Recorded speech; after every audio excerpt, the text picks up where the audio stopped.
Everybody, and welcome back to another day of LOL UNF scrims. Today, our main team is going to be going up against a team with a familiar roster named the Predators. It's got some people we know from UNF, like a former top laner and support, Slingshot, and Bradley, who's under a new name. She's dead. And they put some friends together and made a team and decided to have a little friendly match with their fellow friends on the UNF main team. Additionally, on the Team UNF main team, we have T1 XKO King subbing in for Nam in the ADC role. And here are your commentators. I'm Finn. And I'm Lilu. And yeah, we're just waiting for this draft to get started. It's same as usual. It's going to be 3 rounds of oh man. Fearless. It's Fearless, thank you. A Fearless draft. We're likely going to be seeing a lot of very familiar team comps like always. UNF puts a big emphasis on practicing these team comps and putting them out during the scrims to kind of get comfortable, see how they work out. So we'll probably be seeing a lot of what we usually see every week. Lots of the same picks and bans, etc. We will be starting off with UNF on the red side and Predators on the blue side for this first draft here today. Presently, this report for the Predators is not present. I think he's using the restroom. I know he just woke up. So we are going to wait on him very shortly. Yeah, I thought he was back because he had joined. Draft to start. Yeah.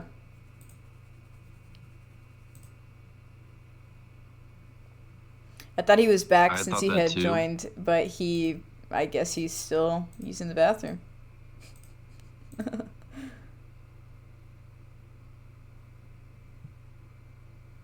One thing I'm curious about is if we're going to see some, just because UNF has a different ADC player, if we're going to be seeing some different team compositions. I know you said we're probably going to be seeing the same stuff, but I feel like we're going to be seeing a different variation on the same stuff just because T1 XKO King plays a lot of Kai'Sa, which is, I don't think that Nam tends to play a lot of Kai'Sa. So it might be an opportunity to try something a little unique just with this new pool that's been introduced. Otherwise, they play a lot of similar characters, though. Yeah. XKO King does not play Zeri, which has been a bit of a staple of Team UNF since Nam joined, just because his Zeri is so very excellent. UNF tries to run it as often as they can. Of course, and as they should. If they have something so strong in their back pocket, not using it would be criminal.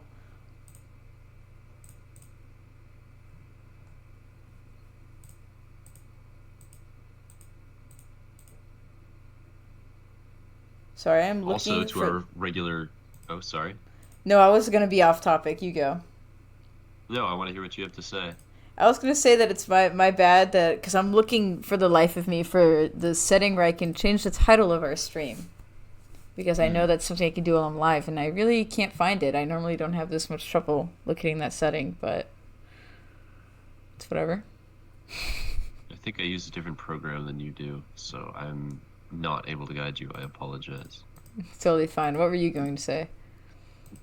What I was going to say is I'm sure it's noticeable to our regular viewers, maybe not, but I am a little bit sick. My voice is definitely a little bit lower right now, I think. Quite congested, so I will be stepping out after this first game here, and our lovely commentator Key will be stepping in. I don't know if he'll introduce himself as Key or as his regular name, but I'll let him do that.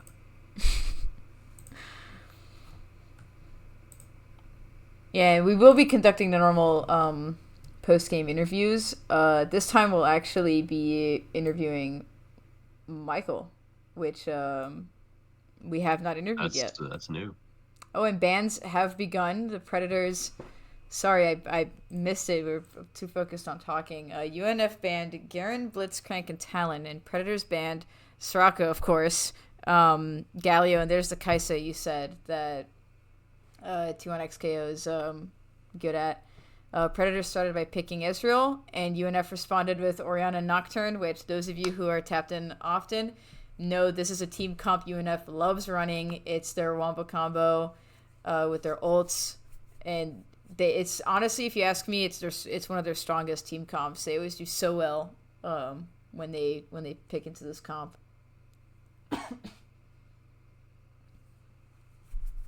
Now, going into draft here, Altera, the ADC for Predators, I know he's not extremely familiar with the ADC role. He's primarily a mid laner. So I think that UNF isn't going to prioritize banning him out or anything. I know he has quite a small champ pool, but I don't think it'll be something that UNF is concerned over. I'm expecting to see UNF's bot lane kind of role here. Obviously, with Caitlyn on support, she's very, very good at the enchanter supports that UNF often builds their comps around. And I haven't seen any gameplay from XKO yet, but I expect that if he was included on the roster just as a substitute today, then he is quite the excellent substitute. And Predators did leave Seraphine open, so we will quite possibly see Amber Dragon Seraphine come out today, which is not a treat we often get.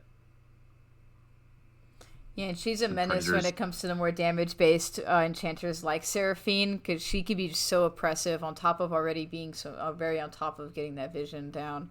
So leaving that open, honestly, is going to probably be a bit of a struggle for their bot lane.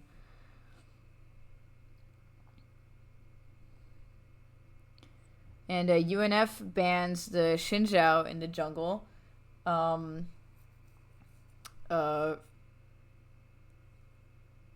They're probably just worried about getting shut down from their combo, so that kind of makes sense. Banning out the Misfortune from Predators for UNF. Like you said, the ADC really has a limited... Ban. Yeah, I was going to say, I imagine with the limited roster, continuing to ban the ADC is the best thing they can do to kind of choke where UNF's strength lies in the bot lane. I think that typically UNF really likes running the Misfortune alongside the Seraphine in this comp. I think that's what they look to choose, so it's really interesting how much homework Predators have done. I'm curious if that would have been their, I guess, prize pick with XKO King on the ADC role this time around.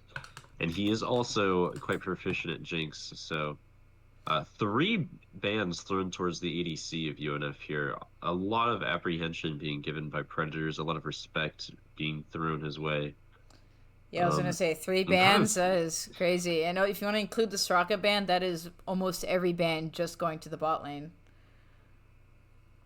I think it makes me more excited to see him play, just seeing every one of his characters banned. And we do see Ash come out on the side of UNF. We will see the XKO King Ash.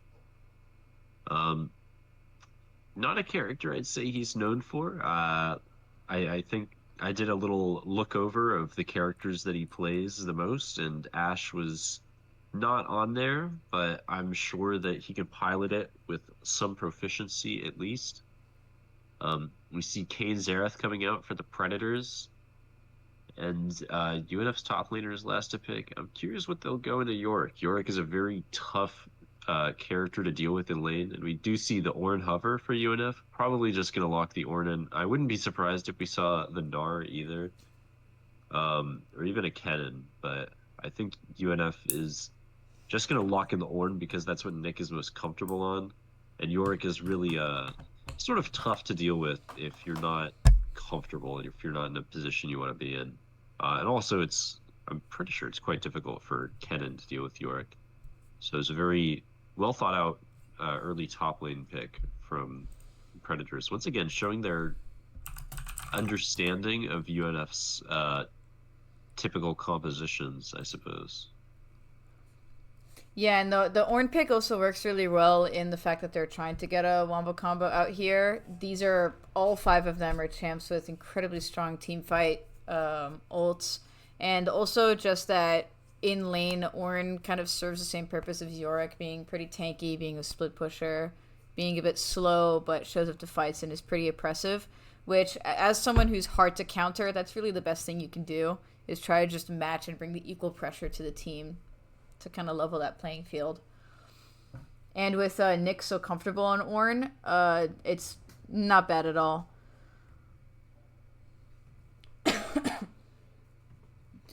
Also, I want to say I agree about being excited to see 2XK on Ashe because, yeah, I have not seen much gameplay, and this triple ban makes me think he might be a beast and someone to truly be feared. So I can't wait to see what they're going to be up to bot lane, if he's going to be oppressive, anything like that. I think it's also kind of telling how safe the bot lane is here for the Predators. We have Ezreal, Morgana, both. Really Ezreal more than Morgana with his little warp, his dash, his extra flash, and his base kit. Yeah. Is a very, very safe ADC, and I think Morgana with her black shield just contributes even more to the amount of safety they're trying to feel in the bot lane. I think Morgana is just a sort of a comfortable character to pick. I feel like she can really consistently get value with her incredibly lengthy CC. And of course the Black Shield as well. Was there a spectator delay? That felt really fast. There was no spectator delay. I believe that was something that was intended to get removed in one of the recent updates, and I think it might have been already. That is just absolutely fantastic. I'm so happy to finally be able to watch the game live. I just As realized I live as it called gets. XO King to XKO, like the game. That was my bad. I meant XO King.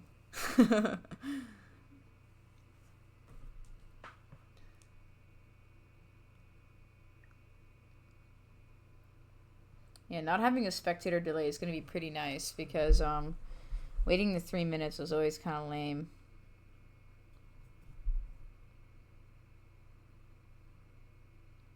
Or we wait It three looks like minutes in the loading Predators. screen. That works too. I mean, I think it's a more interesting view, but it appears to not be the case.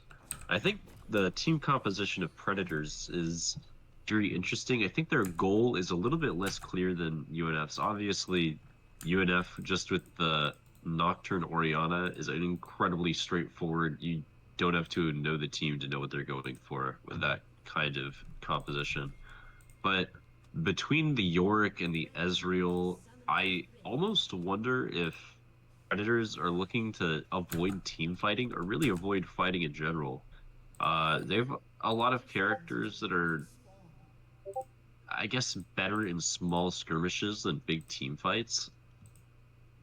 So I'm curious how that's going to play out for them here in this game, especially when Team UNF is sort of excels so much at team fights between the Seraphine and the Ornn, Yeah, hold on. and even the Orianna. Sorry to anyone watching. I'm aware that the visuals for the game are not capturing correctly right now. I'm trying to fix that up. Sorry for sorry about that. Now, it does appear that both teams are 5 pointing. We will see Mike Beeston clearing from the top and his opponent in the jungle, haha, gray screen, also clearing from the top. Though it looks like the Kane really wants to go for an invade. Um, and Jack Frost on the Orianna is able to fend him off. So the jungler for Predators is just a little bit behind the jungler for UNF. He just started his clear way later because of his ambitious play that didn't work out. And because of that, we do see a little bit of mid lane prio lost. Jack Frost ever so slightly behind. I think that Orianna is a strong enough character that she can recover from this, but uh, just 1 minion down, we see Mentally Unhinged take an early level 2 trade, just pushing with his level advantage. And, well, it's going in favor of the Predators player. That being said, in the end, Jack Frost takes his level 2 trade, and it's quite even between the two of them.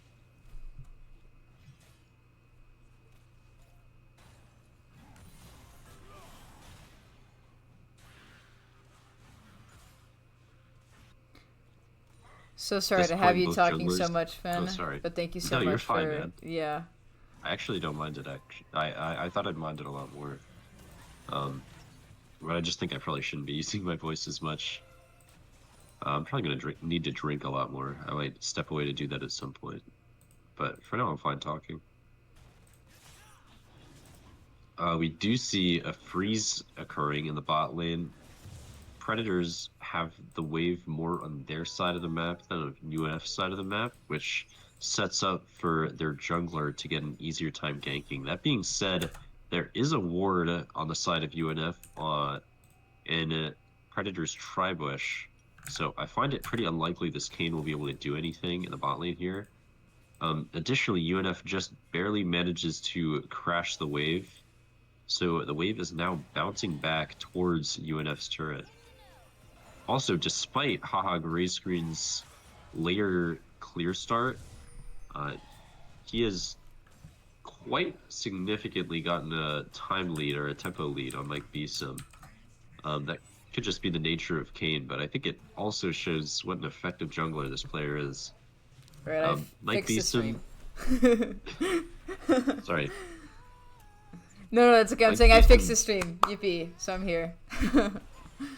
does manage to smite the bottom scuttle, snipe it away from Gray Screen. He also greedily goes for the top scuttle as well into a very well-timed gank onto the top laner of Predators. It looks like Nick is a little bit too far away to help him. Slingshot does break the unspeakable horror, and not much comes out of this in the end. No summoner spells used. However, Mike Beeston does have a very, very terrible tempo right now. He still hasn't backed 5 minutes into the game, and we can see that Gray Screen is now clearing Mike Beeston's jungle. Not really a great place for the Nocturne to be. Obviously, this character is very fond of farming. In the meantime, we do see XO King clear out the Ezreal in the bot lane. It takes not very much damage from it. I'd say that this is a scary sign for how the match is going to be going for Predators.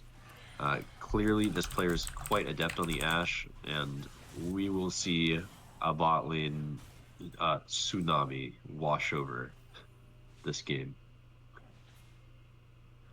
Gray Screen has been caught out on the topside jungle of Mike Beeston. Probably just overstayed a little bit, got a little greedy.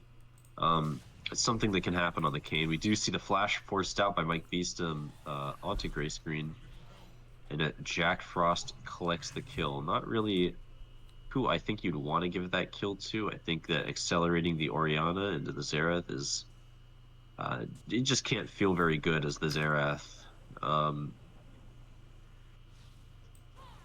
That being said, Jack Frost doesn't get a recall off quite as fast as Mentally Unhinged does, so it's looking like Predators are in a slightly better spot for this Drake fight coming up. And in bot lane, the Predators do have a bit of a slow push going on here, but Caitlyn is making sure to kind of push them back and poke them back to secure that prio, knowing that they're going to be heading for Drake very soon, which is a good move, smart move.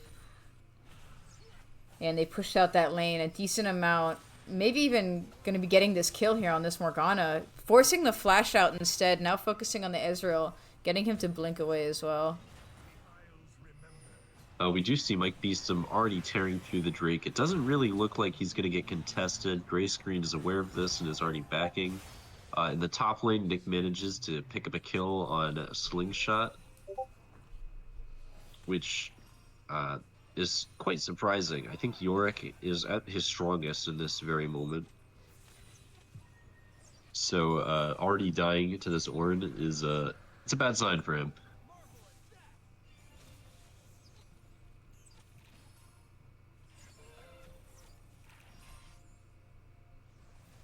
Void Grubs are coming up in about 40 seconds. Both junglers are on the top side of the map, and the Ornn is waddling out of spawn just a little bit slower than the Yorick is. So we do see top prio on the side of Predators here. That being said, Amber Dragon has roamed over to the Grubs. Ultera is at half health in the bot lane, so XKO King is actually looking pretty good at dealing with the 2v1. Something else that Nom excels at quite a lot is being put into a 2v1 scenario unfavorably for him, coming out of that on top. While I'm talking, we do see the Paranoia come out from Mike Beeston, followed up by the Command Shockwave from Jack Frost. Additionally, we see I believe it's called an Encore? Yeah, the Encore come out from the Seraphine. And all of it together wipes the jungler, haha, gray screen, off of Runeterra for the time being. Yeah, and Morgana tries coming in, putting in the spell shield, trying to hit a root, trying to save what can be saved, and honestly, it doesn't even do much with Yorick almost dying there too. But they knew when to pull out Yeah. and stop inting more kills and just kind of give those void grubs and accept what's happened. Support for Predators did show up just a little bit too late to have strong impact in that fight. I think UNF just did a better job of setting up. That being said, it looks like Mike Beeston is going to get caught out after clearing the Void Grubs. You have 3 members of Predators who ran straight to the Grub Pit out of spawn, and they do manage to get a kill for their troubles. Additionally, we will see Gray Screen go into Mike Beeston's jungle, possibly clear Krug's Raptors, and then skedaddle. I could also see a gank come in on Nick in the top lane. Obviously, Ornn is a character that's kind of difficult to gank. I think, especially for a Kayn who I actually can't tell. Does he have form yet? Is this blue Kayn or is this regular Kayn? I can kind of not tell the difference between those two. I'm pretty sure this is still regular Kane. Yeah, I don't think Yeah, I he think doesn't you're have his right. form yet. So I don't think he'll really be able to do a lot into that Ornn. Yeah, I wanted to say in the bot lane, Additionally, Ashe kind of forced Ezreal to stay there, forced him to blink out, got his ult out to try to push wave, and he recalled late and kind of let bot get more plating than necessary. So T1 Exo King is doing a great job at kind of also being oppressive in that sort of way of like forcing out that plating and kind of just making even farming a bit difficult down there.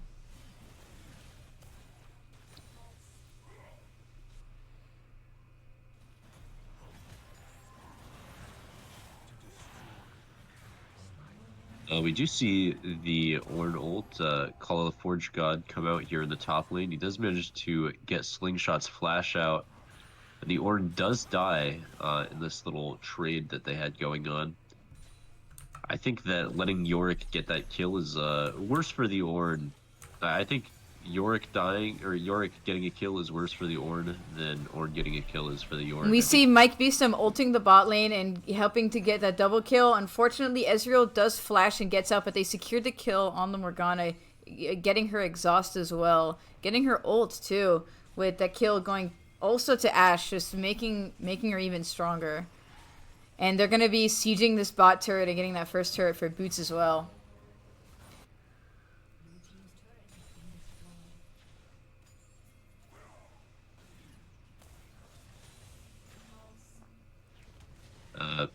Gray Screen is trying to patch it up, put a little band-aid on this. Jumping on Jack Frost in the mid lane, we do see the jungler for Predators flash and Umbral Trespass for this kill. At the end, he does walk away with it. Yeah, and with the shutdown, which kind of does even that out a bit.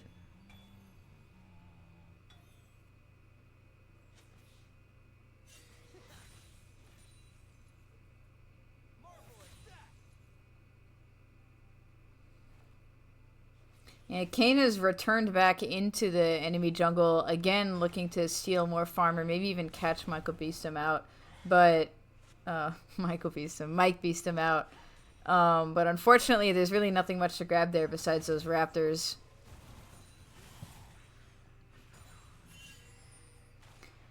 Mike Beeston is more concerned about the Drake. Has spawned. Yeah. 4 members of Team UNF are already on the Drake. I don't think that we're actually going to see any contention from the members of Predators. They are aware that it's going on, but there's simply nothing they can do about it. The two teams aren't too far apart right now in terms of strength. Incredible reaction time by She's Dead there with the black shield onto that Ashe arrow. while I'm talking, we do see Xerath getting poked down a little bit by Amber Dragon Exo King. I don't think anything's really going to come from it. Xerath is an incredibly safe character. He can clear wave from a screen away. It's going to be incredibly hard to siege this player under the tower.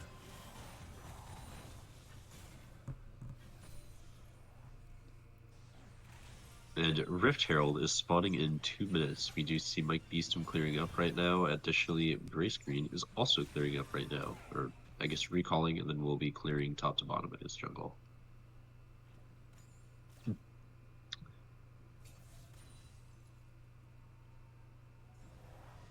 Looks like Mike Beeston, despite Gray Screen's constant invades and harassment, Mike Beeston is still managing to keep up in CS quite efficiently, even surpassing Gray Screen a little bit.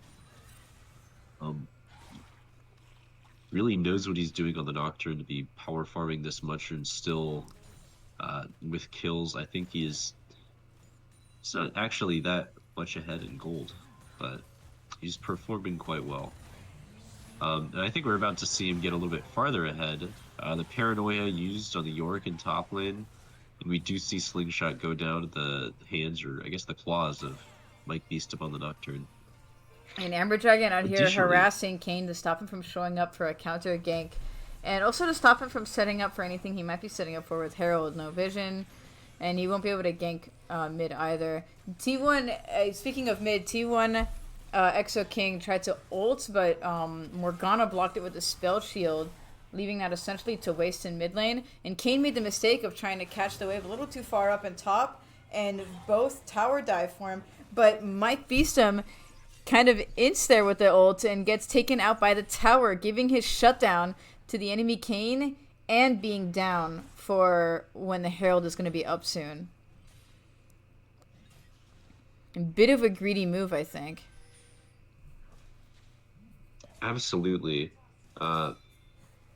To sort of remedy that, we see the bot laners of Team UNF walking towards this Yorick, who's just a little bit far forward here. We will be seeing a 2v3 occur in the top lane. Amber Dragon manages to catch the Kayn out with the Encore, and Yorick manages to catch out the ADC of Team UNF. Obviously, top laners, especially at this stage in the game, are quite strong. Very capable of doing what he just did. You really have to be careful walking straight at them like that. And in the end, it's a negative trade for UNF. It's a 2-for-1 in their opponent's favor. We do see Ember Dragon try to shove down the first turret in top lane. Once again, just sort of a remedy, a little band-aid, doing what you can to make up for the gold difference that just occurred. And in the end, it's even. Yeah, and it also helps make up for what I was just saying, that Michael was going to be down when it comes to the Herald. But with that Prio in top lane and with the fight that went on, they resecured that Prio and they're easily taking this Herald pretty uncontested. Kayn, again, just more concerned with invading, getting that farm, with bot lane, Ashe getting more kills, the top lane showing up late, and the whole team kind of snowballing into him, throwing everything out to secure those kills. We do see Yorick get caught out. He does use Maiden of the Mist and his Flash, which are both quite long cooldowns. Won't be back by the time he respawns, for sure. Additionally, She's Dead roamed up, and, well, she might be dead here in just a few moments. Meanwhile, Exo King has was dueling the Xerath in the bot lane, did manage to win the duel, and with that win has shoved all the way to the tier 2 in bot lane and has taken it all by his lonesome. Just an absolute boatload of gold going onto the ADC for Team UNF. Presently, he's about 3,000 gold ahead of his laner. Really, like, all of the gold lead that UNF has is placed solely on this individual. Exo King is incredibly strong right now, and I think UNF really needs to play around to their ADC in order to, well, I was going to say they need to play around their ADC in order to win this, but I think that the way their characters mesh together, this comp is just so well designed that I don't think they even need to play around the ADC to win this. They can play around a lot of different things. Between the Paranoia, Shockwave, and the Encore, all of these ults are just so fantastic in a team fight scenario that I think UNF can really excel. And we do see Paranoia come out, not followed up by a Shockwave, so unfortunately Xerath does survive.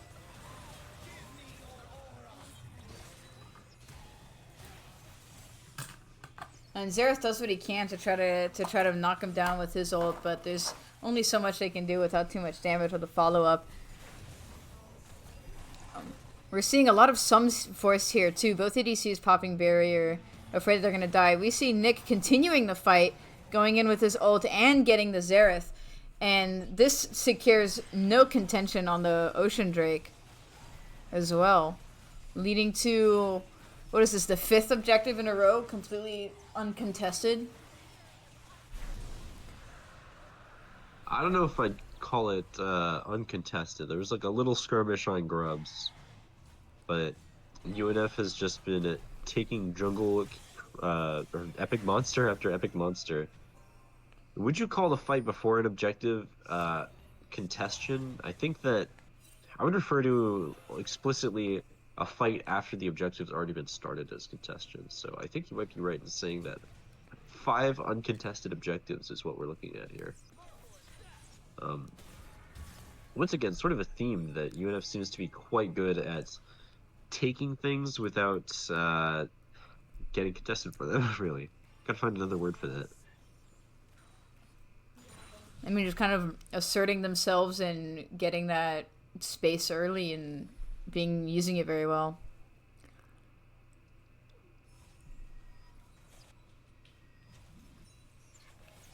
And now at this point in the game, the next objective is quite, well, I was going to say it's quite far away, but Icon is going to be spawning in 20 seconds. It slips my mind from time to time when I'm looking over the objectives.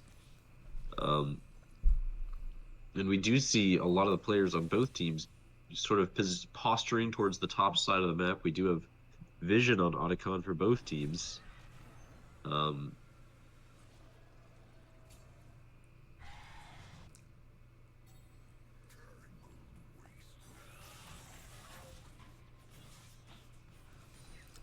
mean, it's good that the Predators aren't backing down and they're still trying with the objectives and they're still going and posturing themselves and they're trying to get a good position with Kayn Morgana Xerath trying to show up behind and getting that pick on that Seraphine, trying to kind of push off any of UNF's team from there. And the way they separated off the team and got that pick, they might have a chance here with actually contesting this objective.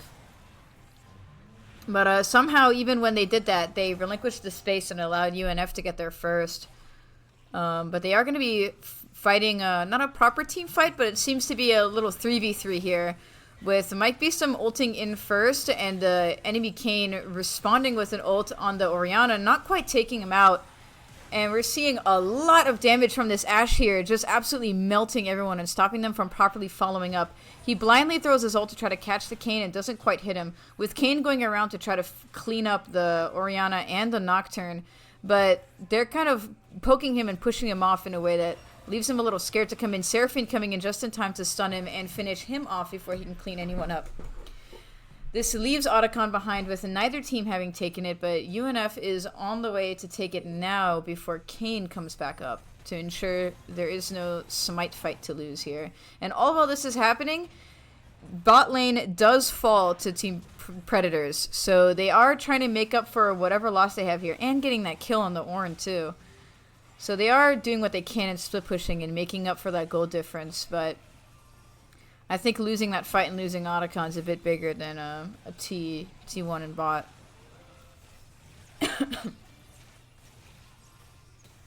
Seraphine just doing a wonderful job scaring off that Ezreal.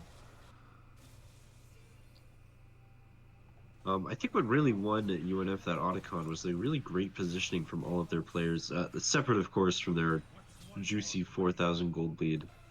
I think that all the players of Team UNF really positioned themselves nicely and additionally had great target prio in order to cut down the members of Predators and survive themselves. I think it showed especially when the Kayn was chasing down 3 separate low health UNF players and managed to die to the really to the Encore from Amber Dragon. While I was talking, Gray Screen did manage to catch out Mike Beestum, so I don't know, maybe put a pin in that positioning thing that I was saying. But Yeah, you win some, you lose some. during the fight, they did an excellent job of being where they wanted to be, I think. Yeah, they did a great job dancing around the terrain and really having him a bit lost on where he's supposed to be catching these people out. And they also did a good job of conserving their abilities and using them at the right place to kind of stop him from coming up or pushing him back and keeping him at bay. And stalling for the Seraphine was also fantastic bait. I bet didn't even cross his mind that Seraphine might be coming to finish him off.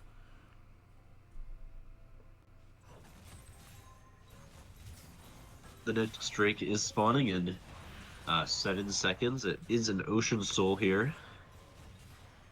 And this is the soul for Team UNF if they manage to take this Drake. I think it's, wow, an immediate Paranoia Shockwave by UNF catches 2 players out. On the other side of the map, we do see the Ornn go down. And Jack Frost is teleporting away from the fight. He's already done his dirty deeds. He shockwaved for 2. The fight is already over. The soul is in the hands of Team UNF. And Yorick doesn't even manage to cash in on a tier 2 for his troubles. So I think this is really like the nail in the coffin for Predators.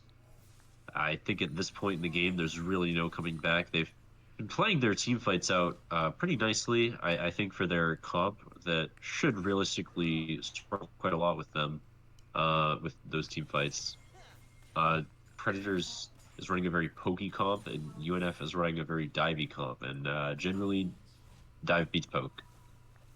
So we are just sort of seeing that in action. The dive is beating the poke like crazy. The Predators have been putting up a really good fight, except for that objective counter. UNF has won every single objective. And with the soul taken, there's really no coming back. Just because UNF does so dearly love to play around the Baron, I think we will see Baron take, and I'm not completely sure we'll see that push to end just because there's so many towers up on the side of Predators. Encore comes out, catches 2, Shockwave follows up on that Encore beautifully. Additionally, we see the Paranoia come out onto the ADC of Predators.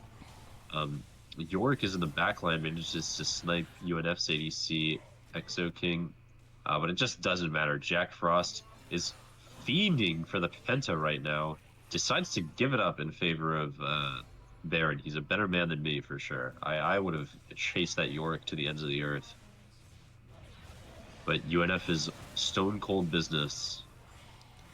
I mean, with this Baron, it's probably going to be game winning the way that they killed everyone. With the reset, they'll be able to full push mid. Yorick's trying to compensate for that by pushing mid, maybe delay the inevitable just a bit longer. But I really do think they're so far ahead, they could just push mid and win here if they really wanted to.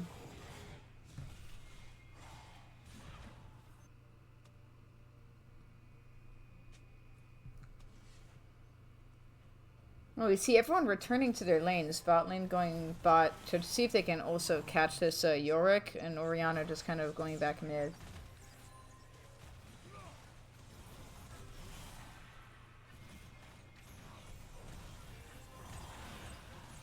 It is taking everything and 3 people to catch out this Yorick and finally get him killed and stop that split pushing.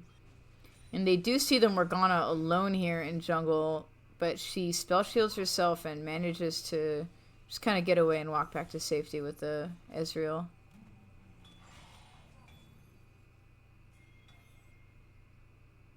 It looks like UNF is going to be going for a 2-lane split here with this Baron with mid lane and bot lane. Interestingly, Nick TPs to the top lane. I guess they're just a little bit worried about their opponents coming back into this game, and I think they should really be more worried about ending the game the way they're playing. It looks like they don't intend to finish with this Baron push here. I think they might understand that full pushing would be a little bit hasty and might result in like an easily punishable mistake, and they're more just preventing Xerath from taking that T2 in case things do go poorly. We do see another Paranoia Shockwave come in on the side of Team UNF. 2 members go down. as it seems to be the frequent theme, two members of Predators go down to the command shockwave. Mike Beeston cut down by the ADC of Predators, and it looks like Amber Dragon is short to follow. Jack Frost just barely escapes with his life. Kane is on the hunt, but I don't know who's faster, Kane or Oriana. I think the Kane has given up It a little should bit. be. It So should be we Oriana. will see the Oriana slip away. Um, and that is exactly why I think the top laner for Team UNF needed to be present with their push. I think if Nick was there, that whole fiasco would not have happened. There would not be any pushback from the members of Predators with in the face of a 5,000 health super tank Ornn. Yeah, especially having his ult there for the team fight, I think that would have gone much differently, and I agree, potentially even winning the game there. Now we'll see if UNF learns from this in the future. I know they really like to play defensively more than offensively, and I think it works out for them a lot of the time, but it does mean that they tend to struggle ending the game. And I think that's just an example of them struggling to end the game a little bit. So we're probably going to have to wait for another Baron to come up for the Crystal Nexus of Predators to be taken down. So yeah, sometimes struggling to end the game can be really tough, especially if it gives a team an opportunity to come back by profiting off a mistake or even by scaling harder. I do think it's something that should be worked on more for Team UNF to be more successful. So we do see Graceford get caught out here just a little bit too out in the open. We see Paranoia Shockwave come in, finish him up right quick. Kane didn't even have the chance to slip away with his ult due to the Shroud of Darkness that Nocturne boasts. I think we're about to see a similar scenario to the previous fight where Predators has their top laner present in base, and because of that, UNF just isn't able to end.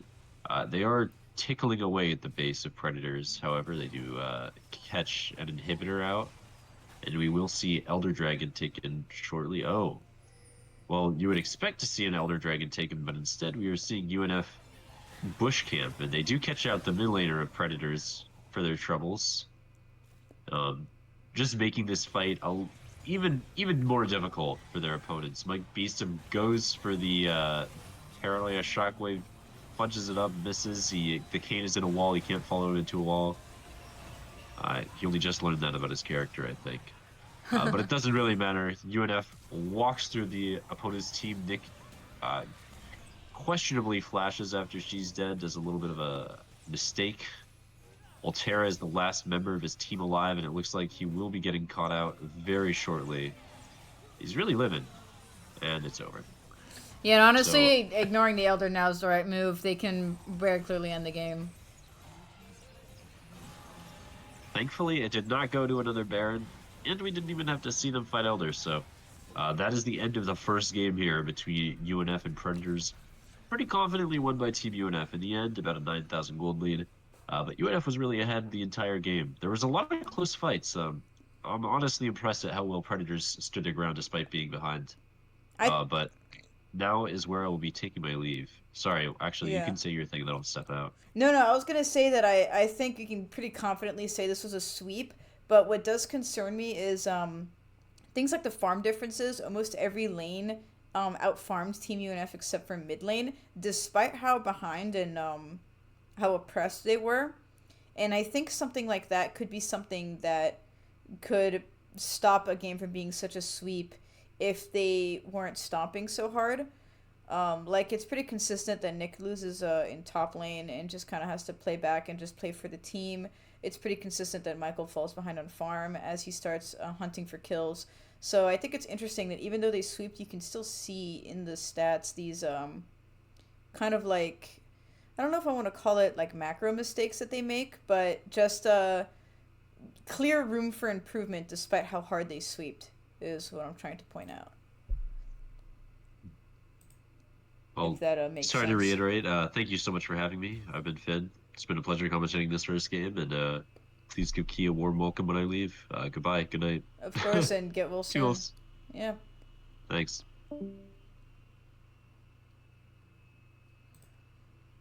So yeah, after that first game, I mean, we're not going to be seeing any of those champs again, so we're not going to be seeing this Wombo combo, which again I believe is UNF's strongest team. So we might be seeing them struggle a bit more with these next team comps they're going to come up with.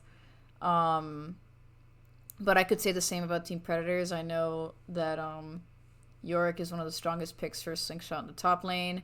I know that Zareth, Morgana, they're very strong picks that we aren't going to be seeing anymore. Such and such. I'm going to see what's going on with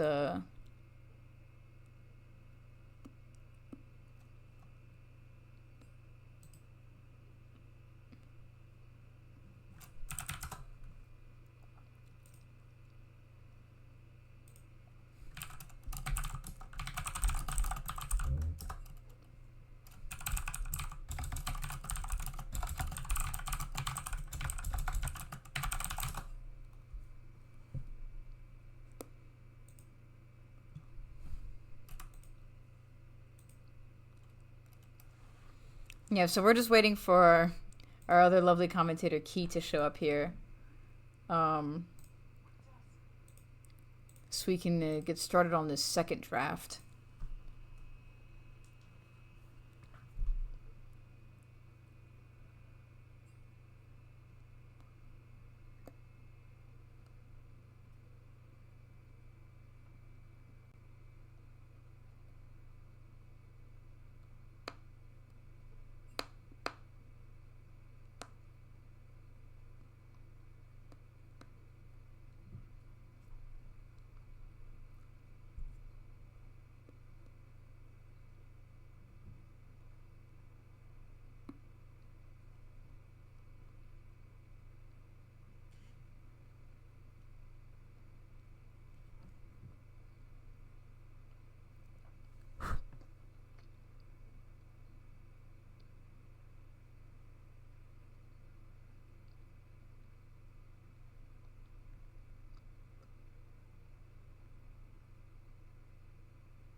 All right. Looks like Key might be taking a bit to get here, so for now it'll just be me. Hey guys. Okay, so we are beginning draft, and now UNF is going to be on the blue side. Again, we're going to be seeing that Garen ban that is towards Slingshot. I don't mean this in any rude way, but Slingshot is a bit of a Garen 1 trick, so it makes sense to kind of be banning that out immediately and not even dealing with it. It is quite oppressive.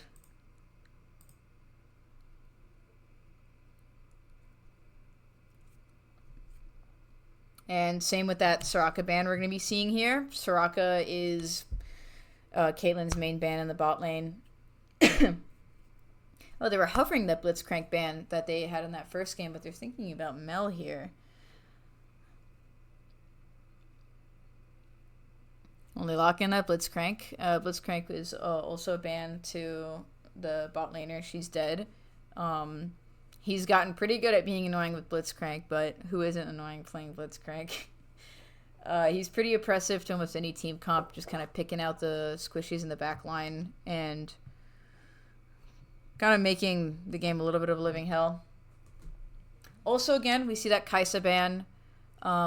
We know that Exo King is mainly a Kai'Sa player, pretty good at it. Honestly, if I'm seeing 3 ADC bans again, I would not be surprised. I'm actually a bit surprised that he was able to do so good after being triple banned. He's still got more champs in his back pocket that he's able to play so well. And we see the Talon and Galio bans also repeated. So both teams are pretty solid on like the main 3 champs that they're not really comfortable seeing here. And they're mostly OTP picks, which makes a relative amount of sense. OTP picks are great to make team comps around. They can be horribly dominant if you let them pass through and It's a shame that it feels a bit of a waste to always ban the same stuff, but it is how it is. We do see UNF locking in the Ari here um, for Jack Frost in the mid lane. Tyler is pretty good at playing Ari. Super strong champion, lots of mobility, very slippery. Predators looks like they're responding with something similar. Zoe in the mid lane, also strong, slippery, provides a lot of the same utility as Ari, only difference sleep instead of charm, to kind of match what UNF's going for here. Seeing how mid lane went in the previous game, with the matchup being a little more favored towards the Xerath, with Ari still winning, I want to say I think Ari is still going to be winning into the Zoe here. And we see Corki in the bot lane. Very interesting pick, given the roster. And UNF looks like they want to respond with a Jinx pick, which Predators did ban the Jinx last game. So this is something they are afraid of and they know will be a bit monstrous in the bot lane. So it's a good thing UNF's getting it in here, and I'd bet they're probably banking on it to some extent. And pairing that with Emilio, who's very strong with that cleanse, seeing that sleep is already there with Zoe, that's exactly what that Jinx needs to be unstoppable.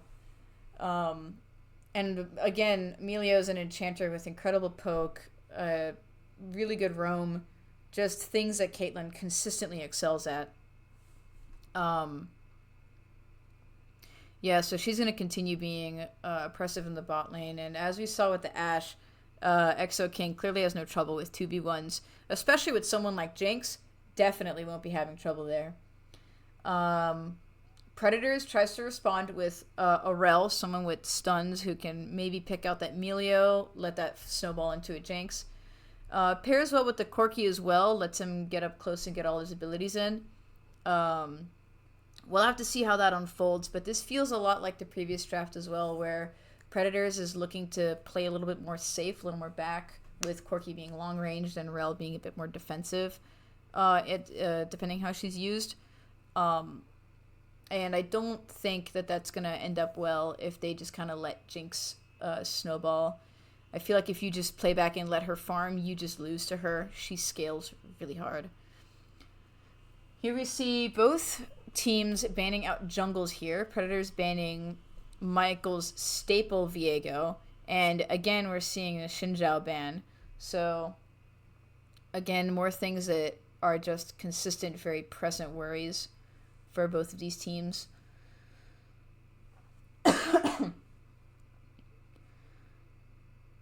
Yeah, Michael's Viego can be pretty terrifying, especially with this all-in type team we're seeing here with the Ari, with the Jinx, with Emilio. Viego fits right in, just kind of diving in and getting those kills. So banning that out, I think, is a smart move. And it looks like they're going to be following that up with banning Michael out again with the Pantheon. And I want to say for the same reasons. Pantheon's also kind of an all-in champ and can kind of dominate the space. Welcome, Key. We're so glad to have you here. And thank you for being able to fill in for Finn. I'm so sorry. I didn't see any pings. I don't know why. No, you're totally fine, man. We're glad to just have you here at all. Right now, we're in the middle... No, listen, man, you're totally fine. Right now, we're in the middle of drafting the second game. Would you like me to screen share for you, by the way? What happened? Would you like me to screen share for you? Please, thank you. I'm very sorry. No, I couldn't. You're totally fine, man. Yeah, so we are in the middle of banning. Well, we just finished bans. We're in the middle of the second round of picks for the second draft. Okay. UNF seems to be going for an all-in type of comp. They got Ari, Jinx, Melio, and Predators are playing a bit more of like a... Looks like they're playing with like a lot of super engagey but also disengaged stuff with Zoe, Corki, Rel, Hecarim. But I forgot to catch him lacking. Yeah. Yeah, I think their plan here is to catch someone like Emilio off, kind of separate them, and it stops Emilio from being able to peel and support the Jinx properly. They can stop the Jinx Oh from yeah. snowballing. Oh yeah, definitely, definitely. Yeah, yeah. But ooh,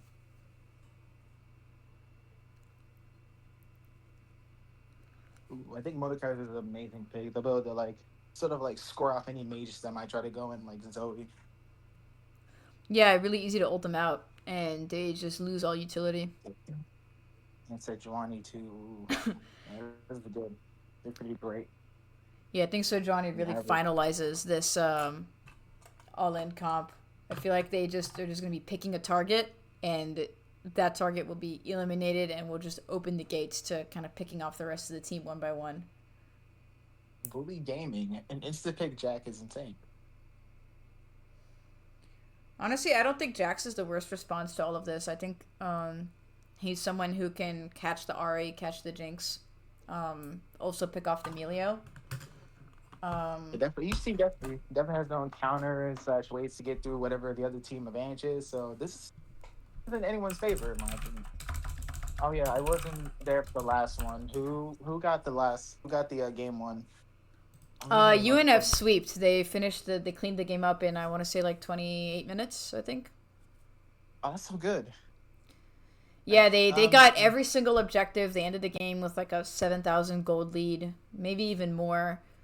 They just kind of took first Baron, pushed base, and won off that. Oh, that's really good. That's impressive. Very Yeah, good. Happy. they did knock out their staple comp there with the Nocturne Oriana. Jesus Christ, good. Yeah. Jesus Christ. That's so nice. I gotta go apologize to Finn because I. No, he doesn't mind at all, and it's totally fine. You missed out like not even on a couple of minutes, so it's really not a big deal, man. Don't worry about it. Thank you. I'm kind of hoping the league works because last time I was commentating, my league just crashed, and I had to sit there and just wonder. Yeah. Do you need an invite to here, by the way? Yes, please. It'd be very much appreciated. Yeah. Yeah. What's your name again? It should be the same as my current name right now. Actually, it should be Keybit, but I need to put my. Oh no! Wait, no, I changed it. Right. Yeah, it's a Keybit like KEYBIT, and numbers are 1462. I changed it to something else. Yeah, I really need to change it actually. Yeah, I don't think I have you friended. I'm so sorry about that. Let's add you. That was good. I've not been there. I've been put on. I got to go do some personal training, and so far I've come back a little bit more stronger. I still need to know my plays, but still, I've come back a little bit more stronger. That's good. That's good. So I'm here to see if my experience can be put to use today. I'm ready. Okay, there we go. Jesus. I mean, if you'd like, I can let you kind of take the lead with catching fights that are going on and letting you jump on that if you'd like. Oh, really? Yeah, man. Really? You can practice what you're learning. You can just kind of go at it. I feel like Okay, I feel like if we're both going for catching the fights, we might talk over each other or something. So I feel like letting you take that. I mean, last time I did with Alana, I had did just commentating what fights happening in the jungle while she did the lance. Yeah.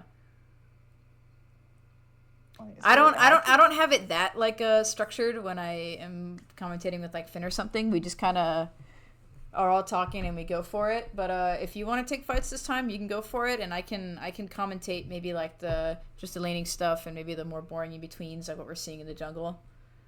You sure? I mean, are you sure? You could take like the infights. I've got no issue. No, yeah, man, go for it. The fights just burst out and then they happen very very quickly and then they're kind of over. It's a lot to say, but yeah, I mean if you want to, you can go for it. I could. Okay, I could try. You know what? Yeah. Practice. Yeah, I mean you're learning your stuff so you can do this. So let's see it, you know. All right. But don't feel stressed about it. Take it easy. Take it easy. I'm definitely taking it easy. I'm definitely gonna take it easy. I can commentate some fights. Now this is kind of my territory. Anything can happen in League of Legends. Anything can happen. True. And we have raging from our click, raging from your mid clicks, a couple of ults being popped up, or just simply someone living up a 1% chance of something. But anything can happen in the League of Legends. Oh yeah. I think that's why it's one of the biggest games to commentate because it's just such a volatile game. Things happen very quickly, and things kind of snowball and unfold. Like a game can 180 if a fight goes the right way or the wrong way. Oh, definitely, for sure. Yeah, like it's also one of those things. Like, is it really anyone? Like, you could be like 10 gold down, but someone make an amazing comeback using your good placement of your abilities or catching someone off guard. Oh yeah. Wish you to know. Wasn't it a spectator delay? Hey. There used to be a 3-minute spectator delay, but they had said a while ago that they were gonna remove it in a future update, and seeing the lack of a spectator delay, I think it is no longer. Wow. Okay. Maybe that was the reason why is they had to put in this spectator, get rid of the spectator delay in the next update. Yeah, the spectator delay is like, I think the spectator delay was the cause for a lot of the lag and issues because I know it was a bit weird how they roll it out. It's kind of like it holds back the footage of the game, like it takes you out of like real time, and I understand that, but like, oh my god, my internet is an issue. That's all I can really say. My internet is just an issue. Yeah. Anyways, locking. Yeah, we see both teams just kind of holding a bit of a standard 5-point here. Jax wants to go in on the Mordekaiser. He's going fishing. Wait, he's going fishing. Yeah, he's fishing. Maybe he'll get some gold. Yeah, that'd be so cool. Oh, there you go. He got 10 gold. Wait, really? That's actually so cool. Actually, that's so cool. You think he can fish up a little more? Oh yes, he can. Easy way to get. Just one. Oh, that's so awesome. Wait, I didn't know Jax could do that. Actually. Yeah, Ari, while we were looking at the Jax, just play some deep vision on the Raptors. Really nothing much going on. Nice. A lot of Bush gaming I'm witnessing right now. Another Jax 1 gold for Jax. Jax is fishing. Let him cook. Alright, we should probably see what's happening in the lanes actually. Let Jax continue his fishing. Beat legendary Jax just stayed in the bush all day. Well, he's getting a little late to lane here. He's a little busy fishing. Oh, and he didn't even let it finish. He already missed a minion. And that 1 goal is super important. Yeah, the 1 gold is definitely worth the 21 miss. I'm sorry. I started coughing real bad. Hey, girl. Excuse me. A lot of back and forth. Seeing a lot of back and forth here. We got yeah. Yeah, lots of poking happening in all the lanes right now. Yeah, a lot going on. In bot and top, not really much going on mid. Yeah, a lot of characters are taking some good amount of decent chunk of damage, but I get to see something really pop off yet. There's a little bit of some battle between Jax and Mordekaiser.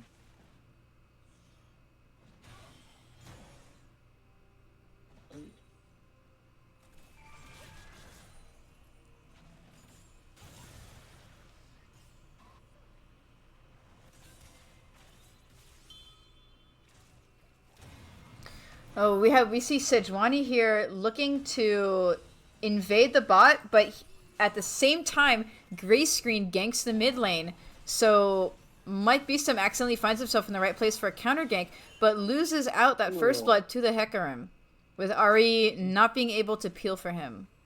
There's only so much she can do level 3. And the bot lane took the chance to come up and also finish off that Jinx.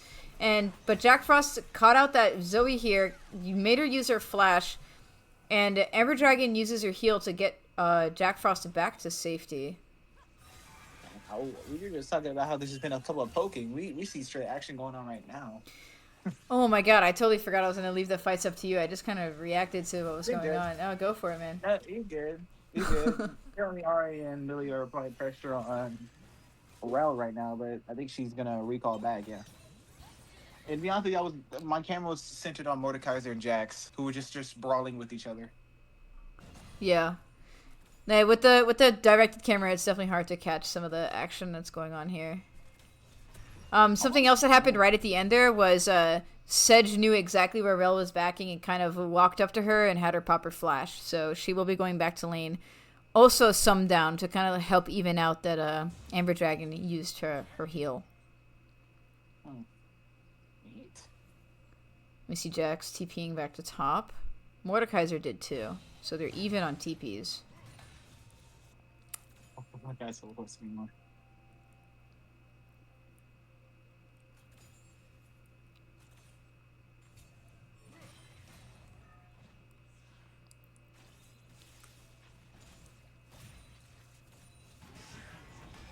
Oh, Jax goes in on Mordekaiser.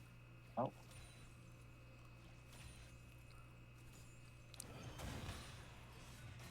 Just, I just like watching this. He's great. You see Hecarim coming in for a gank. Yeah, it seems like he is successful. Mordekaiser's trying to. Oh, but he's stunned and Nick is out of there. Yeah, I feel like there's not much that Mordekaiser could do about that. Hecarim diving in, can't do much about that. Yeah, definitely.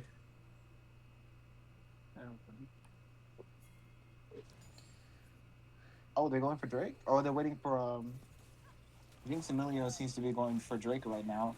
Sejuani is coming in to help them out. Apparently UNF is on Drake right now. Let's see if Predator's gonna do anything about it. Ari is kind of posturing to help out with the Drake to kind of stop Zoe from coming down, and the bot lane seems completely disinterested in even trying to help with the Drake. I mean, with Hecarim missing, there's not much they can do, and it's just first Drake, so... Yeah, that's understandable. Yeah. But, yeah, so you're not first to get the this as a little grass Drake. Gracie boy.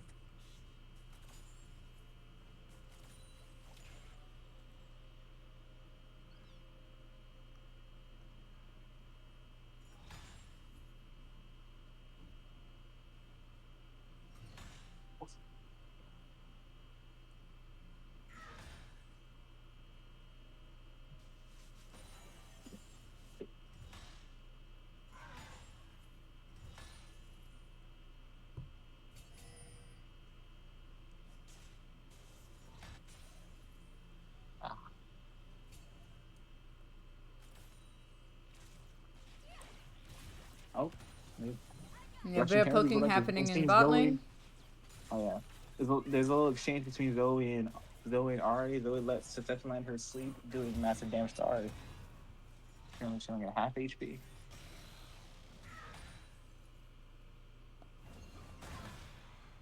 Like what's chilling in the enemy jungles. I think he's trying to take them.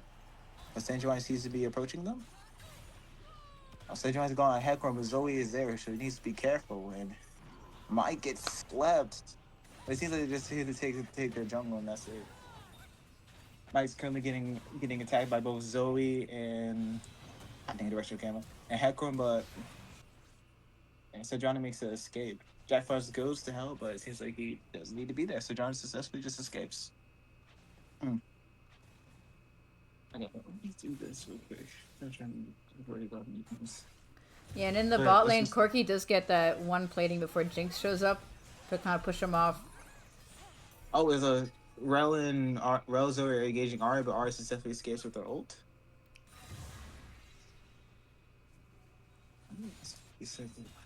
Oh, okay.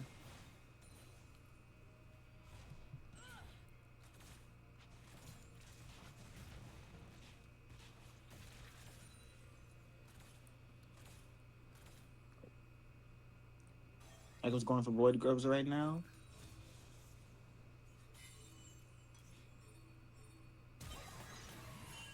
We're doing a lot of pinging. The Unif's doing a lot of pinging over there. Yeah, Zoe almost finished off the Ari in mid lane with that electrocute proc, but Ari gets out with just a sliver of health. And the Jinx pops her ult on the Corki bot lane, but he uses both flash and barrier and also manages to get out alive. So we see a lot of like really close trades, but not quite any secured kills.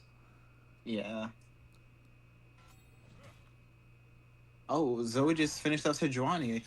On in the jungle. I think Zoe just happened to had to find her.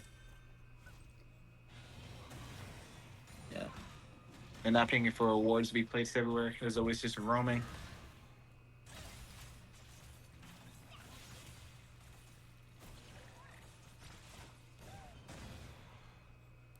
Oh.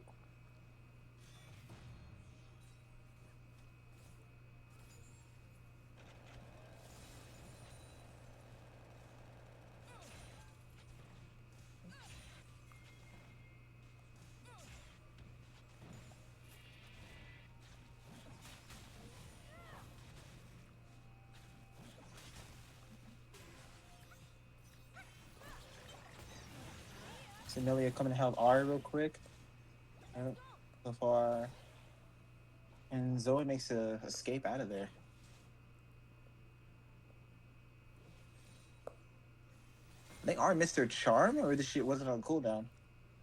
I think she missed her charm. I think it hit a minion. Oh, that sucks. Yeah, it's already pretty hard to catch a Zoe, and if you don't play perfectly with your CC you're trying to catch her with, it's not going to happen. Yeah, understandable. But trying is always worth it. Imagine getting her. I definitely. I think Rel is calling out the clear wards right now.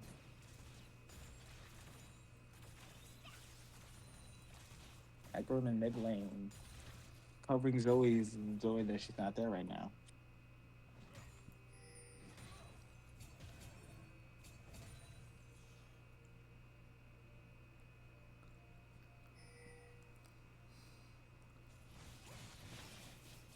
See, something's happening in the jungle right now.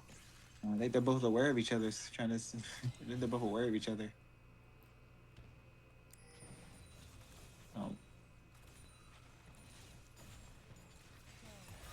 Oh, we see the fight between Zoe and Ari, but Ari seems to get hit by Zoe's Q, but she might be out of there. Oh no, she escaped successfully extraordinary.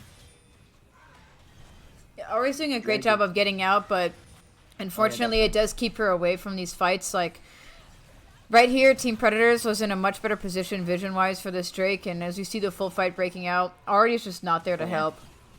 Oh yeah, definitely. That's a shame because I think Jinx is out of there. Yeah, she tries to TP in, but it's just too late. But she does have her get to finish Corgi off because I think he was just trying to be there too. Eye for an eye, just with the loss of Mordecai, but I think this accessory will secure this dredge unless Sejuani and Emilio want to do something about it. Ooh, it doesn't seem like it though.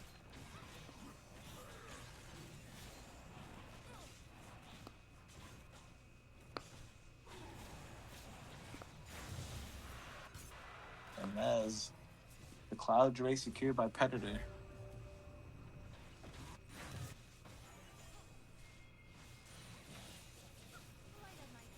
So far, we have 7 with Predator right now with 1 on UMF. With Predator having a 2K gold lead. Yeah, and we see Ari doing huge damage to Zeri in mid lane. Oh yeah, she wants that shutdown. Then Zoe has been around for a while. Oh yeah, especially with that Dark Seal she's stacking up.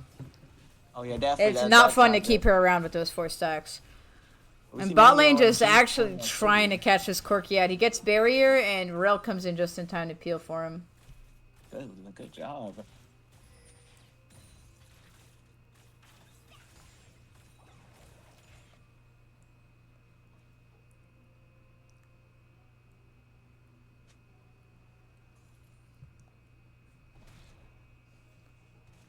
I wouldn't know in bot lane this so. I know Mordekaiser was down there too.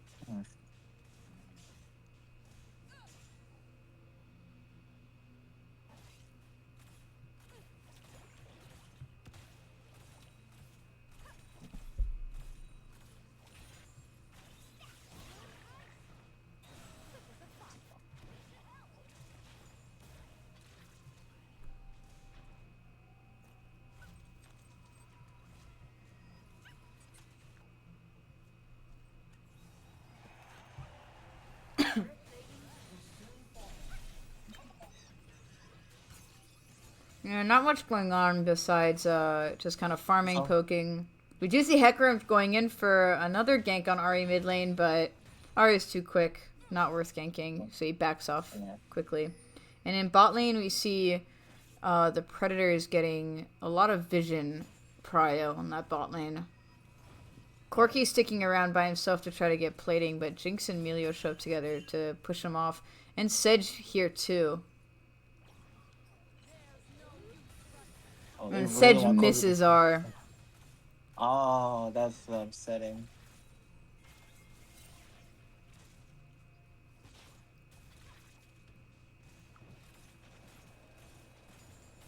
And Sedge wants to collapse on the rail, backing in the bush here. Called.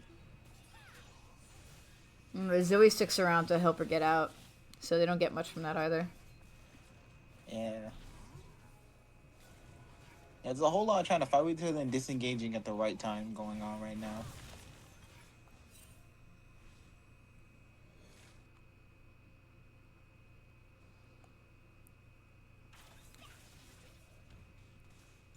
We're seeing a lot of prio bot, which I think is interesting given that the Herald is coming up in 5 seconds in top lane.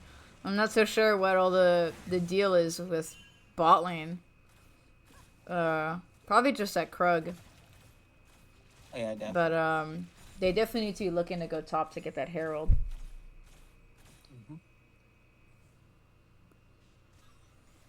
Well, it looks like they're more interested in sieging this turret and potentially getting themselves feats. Good luck. Well, no, this makes the feats even, and now it's determined on objective. UNF needs to win 2 more objectives, and Predators needs to win 1 more objective. And it looks like Predators is going to be getting that 1 objective right now on Herald, because while Mike Beestum is sieging bot, they are just taking Herald for free. Oh. And that got them boots. Man, popping the Melio R to make sure that Mike Beestum doesn't die for that turret.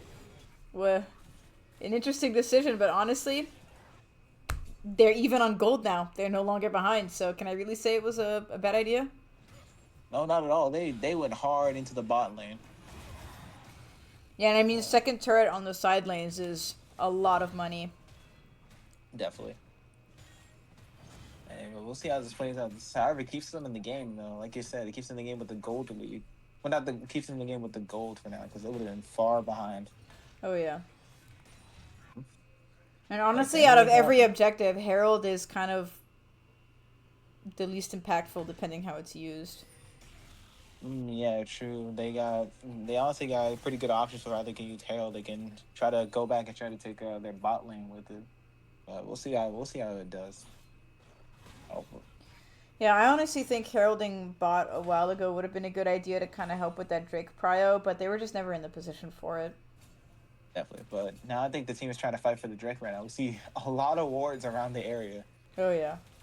They got 2. Oh. Alright. Oh, it's really difficult. They are legit inches away from each other. I think Hefkin goes in an R but gets charmed. I think he's trying to get charmed on purpose. Johnny then gets sleep by Zoe. Hefkin pops ult. Oh, the Rel gets a successful stun, making them back away. Seems like already tries to go for that try, but gets stunned. But Jinx gets caught out, stunned by Hecarim. What is? Oh my goodness! There's a Jesus. When they pop Rift Herald to just go ahead and try to take the mid turn, and Mordecai that shuts down Jax. There's a lot going on here. Yeah, we saw a lot of R's coming out. Pretty much every some summoner spell under the sun was used there. Oh yeah, definitely. Yeah, eventually I would say Predators won that since they're the ones that came out with more people on top, and they came out with the prio to actually take this Drake. Oh yeah, definitely. So Zoe's watching out right now, keeping an eye on the team. Ooh. Oh, what happened there? Oh, and Jinx trying to ult to steal the Drake and hitting it just a little bit early. How tragic. That's upsetting right there. Yeah, truly. I mean, it was a nice try. If the ward was still there, I think she would have had a great chance trying to see if the R would farm the Drake.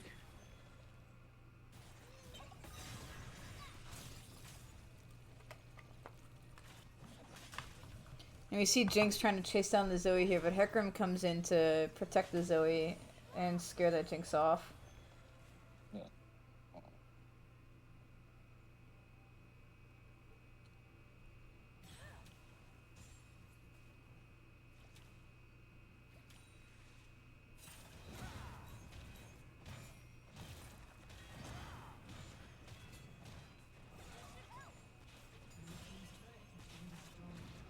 Oh, Jax claims to turn on the top lane.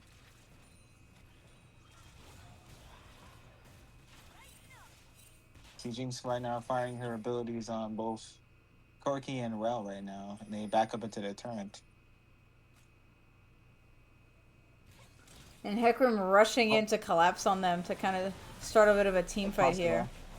But I think Millia popped his W, getting the kill a heck of a Oh yeah, that Melio cleanse was huge to prevent that fear. Yeah. And this is exactly what we were seeing in that team comp when I said they would be an all-in, just killing one leads to the others. The ult, the Sejuani ult coming in and snowballing to all these other kills. It is unfortunate that Jinx falls, but they are getting a crazy push here mid. I'm not so sure they're going to be catching the Zoe out. Yeah, definitely is. And she is out of there. Well, no, hold on. Sejuani's... I mean, regardless, they're going to be running Otacon, so they need to be heading this way anyways. That's a good call. But are they going to continue their stuff for Zoe? No, they go to Otacon with Emilio sort of watching out. But that was a beautiful Melio R. Oh, yeah, definitely. I was that like, won the fight. Yeah, the R saved them from Hecarim's little ult. They realized that the team would be kind of showing up to Otacon and that they were still incredibly low and that doing Otacon might not be a good idea, and they kind of left Otacon behind. Oh, but they're teleporting back to bot lane to try to be there while next to Otacon. Whole team is alive, so I'm very curious how this will go. Yeah, I mean, the way that UNF is behind on objectives, I think putting a lot of emphasis on Otacon is a pretty good idea to try to minimize how far behind they're going to be. Yeah, but thanks to that little team fight, they have somehow found a way to get at least somewhat close to their gold. But I think we're doing good here. Yeah, only a 400 gold difference is hardly anything. Yeah. One item component. Oh, I think they're gonna secure this. Yeah, there goes mid lane's turn.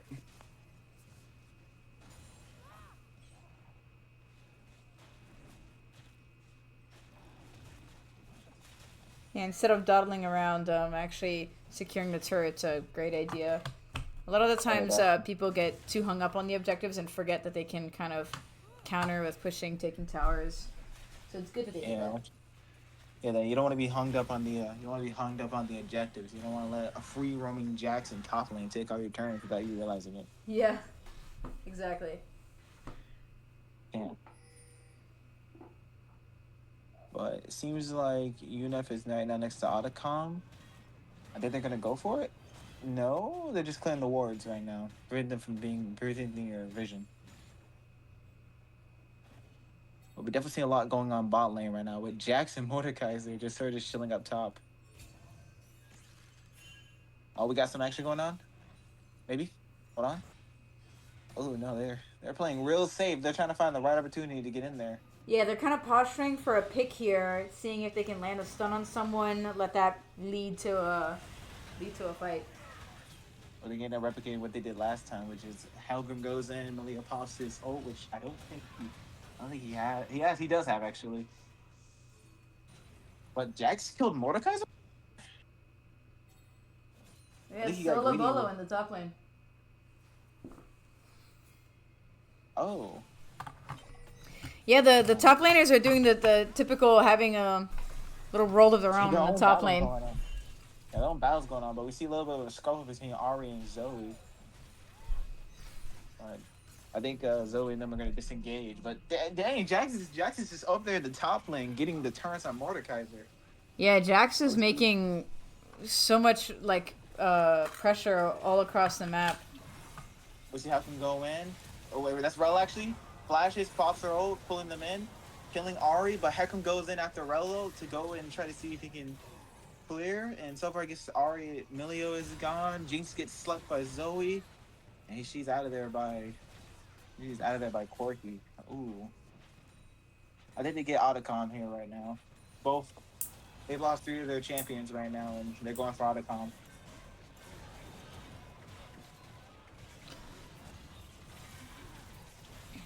Yeah, this is almost a complete inverse of what we saw of the other game, where this time it's the Predators that seem to be sweeping all the team fights and just letting that take every objective in the whole game besides that first Drake.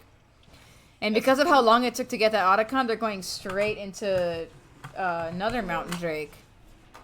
That's crazy. And we saw Johnny Oyer Mike try to see if he can get in there or not, but he got caught out by, I think it was Helgrim, and that's what led to his death.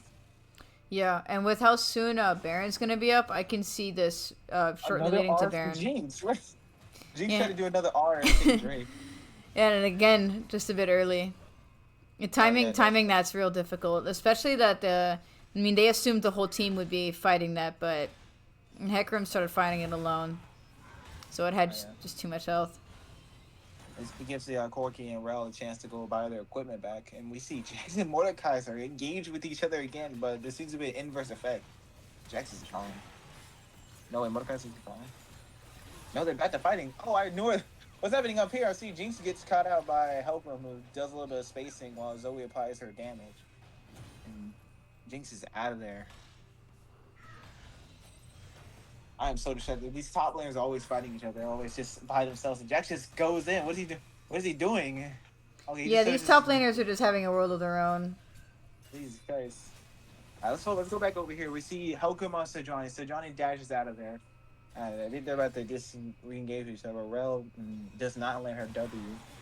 Oh, but Jinx comes in to support Mordekaiser. Jax is currently, I think he's in there. Honestly, really beautiful shutdown on the Jax, but I'm a little concerned that it went to Mordekaiser because I feel like that gold would be better placed in Ari's hands, but I understand that there wasn't much of a choice who that went to there. They both just kind of wanted to get that kill.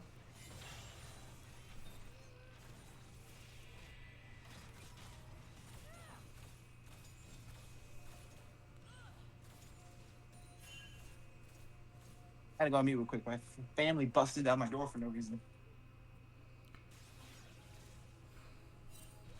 Yeah, and we're seeing a lot of vision set up, a lot of posturing for the Baron here. I think they understand that the Baron is going to be a big tool here for kind of making up that amount that they're behind. Yeah. I a gold difference. Oh no. Yeah, UNF is 6,000 gold behind. I still think they have a pretty good chance. I think with the lineup themselves like, they may have a gold difference, but they still I believe have the kill power to still just take them down. So Predator definitely has to be smart with how they engage with the UNF.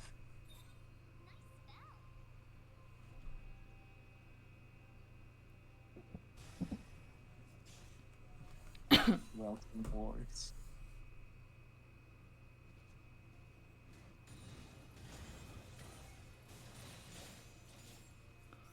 You're seeing a lot more split pushing happening in the top. We're seeing Zoe and Arya just kind of laning a bot.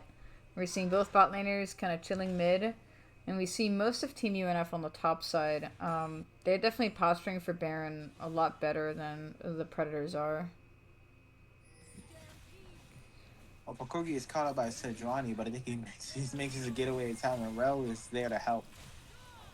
So he's trying to go in for Corgi that backs up. Oh yeah. I honestly think that was a bit of a late R from Sejuani. I feel like they could have caught the Corki if they had done it sooner, since Rel wouldn't have been there to peel. True, I feel like she could have saved the R for a much better situation. As you see Rel going in, R-ing Mordekaiser, she gets dashed in by Helgrim. Oh my goodness. That was a... Well, Corgi dies. Wait, no. Oh no. Oh, is that a team? It's a team up. Yeah, we saw the same thing unfold there. That when Hecarim R'd in, Melio responded with an R to cleanse the fear. But I think not having Sejuani R there and not popping the Mordekaiser R were big differences there with that fight and why they failed, and also how far behind they are in comparison to the last time that fight went down that way. And I think the Predators just kind of split up Team UNF a little too well there. Oh yeah, definitely. They learned from that first fight, and they did not want to repeat that mistake. I like their adaptability. Like they saw that the first side that Emilio successfully gets his little cleanse, they're gonna be at a disadvantage there. But Yeah. so it seems like Hector sort of just holds his own to either Millie uses his cleanse or catches them off guard. They clearly take Millie out of the match. Yeah. Yeah, that's crazy. Okay. But splitting up the team like that makes it so that Emilio's cleanse just doesn't hit everyone, and not having Sejuani R makes it hard to actually stun the people you need that follow up on the Hecarim. And there's just a lot of the Predators did a good job baiting out the things that needed to be baited out there, and I think they understood that from the first time that fight unfolded. Um, Definitely. they knew what they had to do, and they No. did it successfully there. Hey, it's 1-1 right now, and it's currently an even score between them. Oh, and we're about to head into game three. This can really be anyone's guess who's going to take this one. Oh, yeah, are you allowed to play the same champions from the last two matches or no? Sorry, could you ask that again? Are you allowed to play the same champions? Like, let's say I was like Helgrim like game one, but I want to play Helgrim like game. Three. Are you allowed to do that? Not with the style of scrims that we're doing, which is fearless. What fearless means is that any champ that gets played cannot be picked ever again. So we are going to be Oh, seeing a unique roster of 30 characters played throughout the day, or night, I oh, should okay. say. Oh, okay. Yeah, That's what's for so the other team too. Like, if yeah, they pick Helgrim, they can't play Helgrim anymore. that's what I was saying about this first roster, this Wombo combo Ori Nocturne. This is really like UNF specialty, I'll say. It's their most practiced comp. It's the thing that they're best at. Once we see it, we're not seeing any of this ever again. So we're getting out a lot of really strong champs here. Um, and I would say that UNF had another strong team here. I think Predators just used their upper hand a bit better. Um, Yeah. yeah, I feel like if I had to guess, unfortunately, I would be a bit pessimistic and say that I think UNF's going to lose this one too. Not because I lack faith in UNF. I understand that the Predators are a very good team to be up against. A lot of the people in that team are very high ranking. They're very high skill, and UNF is kind of taking it one at a time. Like they've put a lot of time and effort into this team comp, but they put it in just this team comp. Which honestly, I think that's how you want to do it if you want to master things like that. If you want to master this Wombo Combo comp, you should only play this comp often and iron out the problems and get that out of there. And I think they they do have like a set of like five-ish comps that they like playing out, but I don't think they're as practiced as this one. I So absolutely agree. I agree with the whole ironing out your best comp at this current moment, but I'm a little bit more so just trying to balance it all out. If you're super good with one, if you're super good with like this one comp, I wouldn't start going guns blazing with your immediate combat set. The first game sets the momentum of what's gonna happen. If you end up throwing that momentum in like the next game, then it's just not gonna be looking good the next like in the third game. um I love UNF for yeah. going their usual wombo combo at the very beginning, and I'm very confident that in the little comp going on right now. I also think that maybe in the future or so, I know they're still practicing on truly fleshing out their team right now. I'm hoping that we get another legendary comp like Oriana and Nocturne. Yeah, I think going out guns blazing with your strongest comp really depends on what you expect from the other team. So like for example, let's say Predators had the same mentality that they wanted to go out guns blazing with the strongest comp first game. If you have both teams going up with their strongest comp, you're kind of knocking both of those out together and you're really identifying who's the best with that. And I feel like UNF UNF usually saves their wombo combo and doesn't go first game. I thought it was surprising that we saw it this early. They usually whip it out third game to kind of like end strong and end with something that they know well, because morale falls down as you lose and it gets later and you get tired. Yeah. So I think they were expecting Predators to come out with their strongest team comp at the beginning, and I'm not entirely sure if that's the case because I don't have much experience with the team comps that Team Predators plays with. But I trust UNF's ability to research that and decide that playing it first is a good idea. I do think doing that kind of leaves little room with like utilizing some of those strengths elsewhere. Most definitely agreed upon. Yeah. I mean, question, you have a lot more experience knowing about UNF, and still trying to learn around. We just seen them whip out their a little bit strong combo and a decent team. Who do you think they might be playing for game three? Because I can't see it. Like Honestly, I have an I'm idea. not entirely sure because they've got a lot of variety with their comps, and they played a very dive heavy comp the first time, Oh and yeah. it worked very well. They set up another dive heavy comp the second game, and it didn't work. You think they Um, might go for another dive comp again? They maybe the I team didn't think there's really a have. chance that they do. I think we might be seeing another dive comp, and they might be kind of like learning from how the second game went. Definitely. I think they might also just entirely 180 and go right, scrap that square one. Let's set up something new. Yeah, let's go back to the basics. So a lot more neutral gameplay. Try to maybe take it a little bit slow. Try to slow down the game. Do a little bit more tanking. A little bit more hitting. A little bit Yeah, more like split pushing. yeah. I know that UNF also really likes putting together pick comps. So we could be seeing a good pick comp here. Um, yeah. While we were doing all that yapping, the first three bans for both teams are exactly the same as they were for the other two games. So there's nothing really much to say there. Sokka Kaisa Galio from Predators and Garen Blitzcrank Talon from UNF. Oh, and that Xin Zhao gets through on the Predators. UNF has been banning the Xin Zhao second round of bans both games, but it seems like Predators really wants to build a team around the Xin Zhao, so they made sure to B1 him and get him in there. That's some crazy work.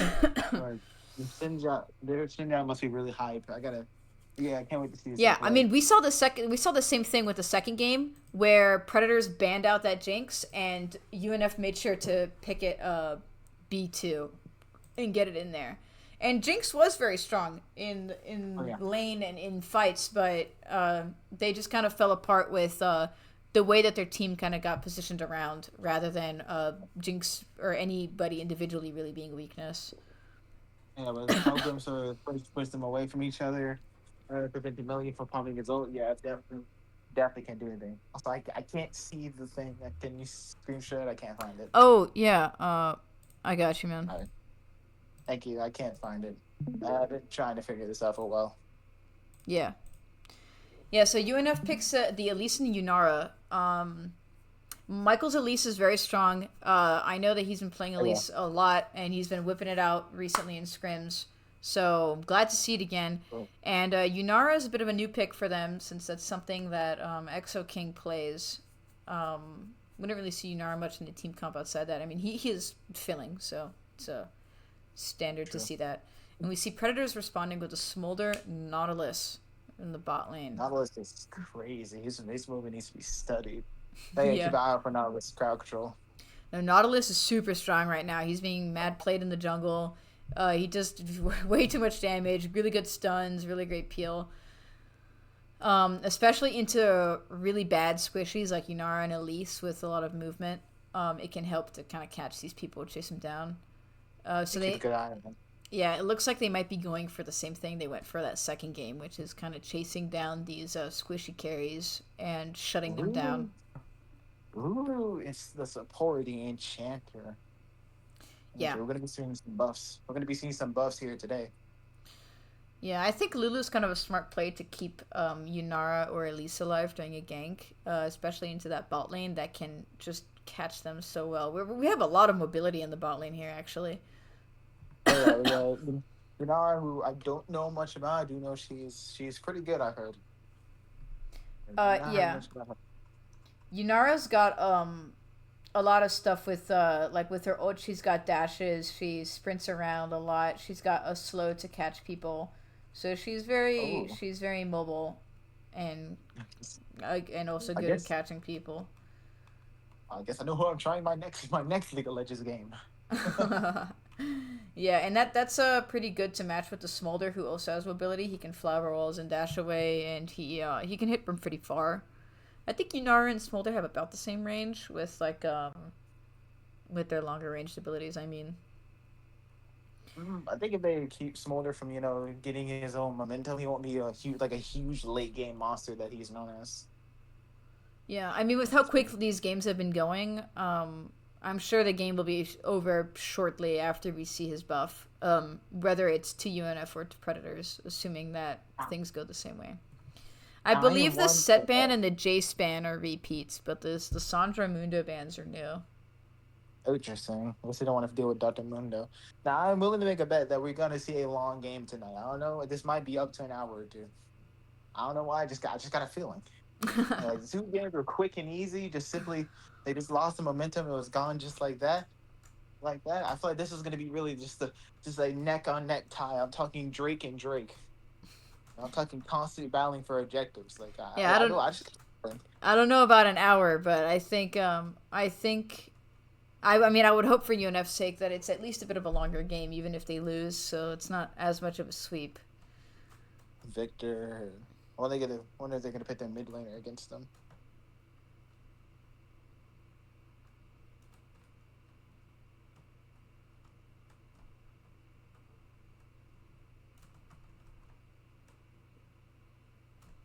Oh, that's That's all. Shaco. That's Shaco mid lane. The mid laner is a huge Shaco OTP. Oh my goodness! So they love Shaco. Basically, they love Shaco mid laner. Yeah, and I believe that's a Vladimir top. Oh, ooh. They have not picked a top laner, so they got a good choice here. Here, let's Yeah, see if the they're gonna huge try huge Vlad. counter pick ability. You guys thinking Darius? Oh, I'm trying to remember who Nick plays. It might be Nar. I think we're gonna be Signar. Yeah, I think Nar is the pick here. No, Cho'Gath. Shogas. I love the Cho'Gath pick. Hey, man. Yeah, so it looks like this is a pick comp. It looks like we're going to be looking to get a pick with. It looks like we're going to have Cho'Gath frontlining and Victor Yunara kind of poking, letting Elise crawl up in the back, get a pick, and let that be kind of their window of entry for Yunara to kind of run in. Victor can stun people, Yunara can tear people down. So I think it kind of nailed it on predicting the pick comp here. And honestly, I think it's a good like slight shake up on what they've done with the two dive comps. I think shaking it up and seeing what's going to happen with this instead of repeating the same mistake is a good decision. They got to be careful though. Like they're playing very squishy characters. Besides Cho'Gath, if any one of them even gets caught out or makes like even maybe a slight mistake, letting one of them escape, or even just get their distance from away from all that damage, then Yeah. uh, well, I like Picks here. I think it's got a decent squad so far. Oh, oh, it seems like they're going on a bathroom break right now. Yeah, everyone keeps going on bathroom breaks on that team. Oh, Maybe with the party. UNF is just so intimidating that they all are trying not to pee themselves. Yeah, super Gotta fun. let it go between games. Hey man, they gotta just gotta take a quick break. You really sweating over here. You gotta really got really too much pressure on them. So yeah, now let me.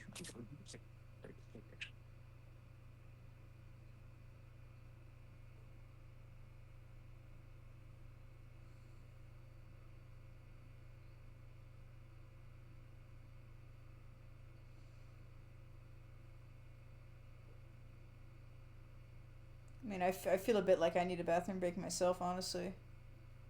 But I think I can wait.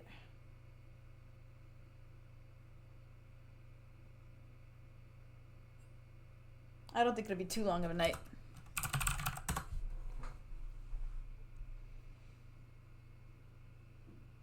Alright, and Jared has returned.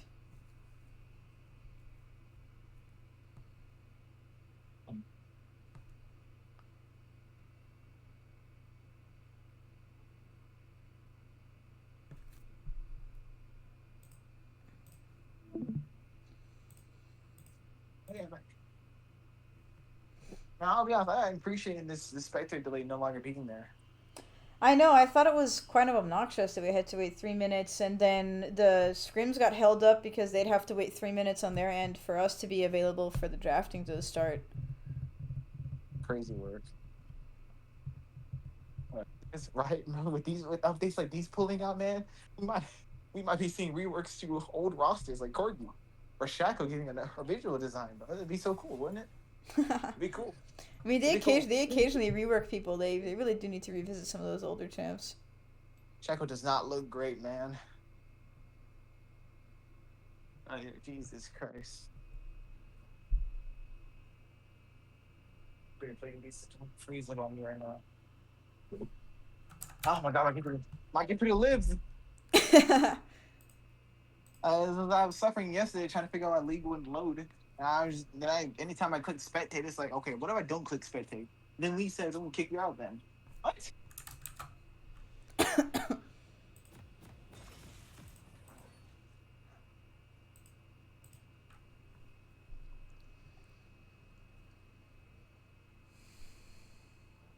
A beautiful day in the world of League of Legends. And why the shop?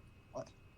We've got an AFK top laner on Team UNF. he's moving. Not a good look. Oh, he's moving. Oh, and look what's happening there. We have everyone rushing bot lane. They are going to catch the Zenara if they can. Oh, but they don't see her. They are moving together like a unit. Look at that straight line with each other. Yeah, they really want to get in there and invade that bot lane. So in return, Team UNF's going to also invade the top lane. That's so funny. Now let's just pay each other. That's great.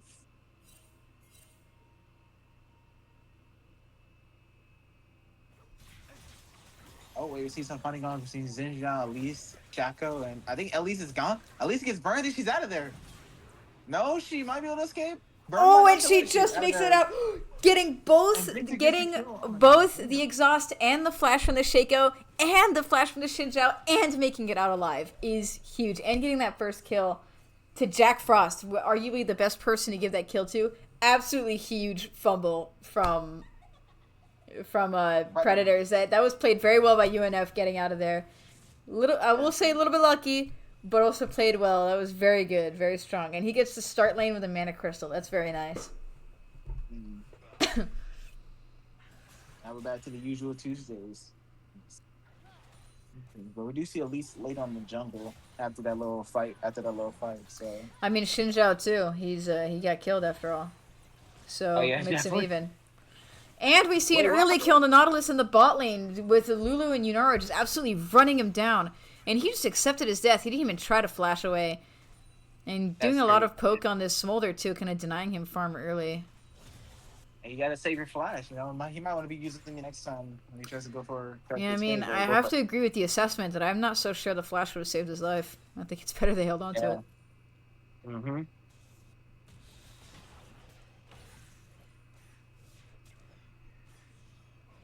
I just always gotta appreciate the top lane fights. I just love these things.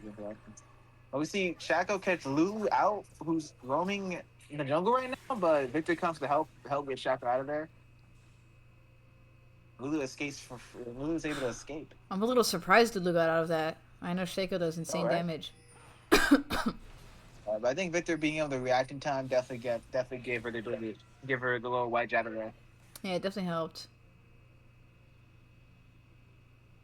We're seeing a lot of fighting going on early game. Shaco gets his recall denied by Victor. We see a scuffle going on in the bot lane.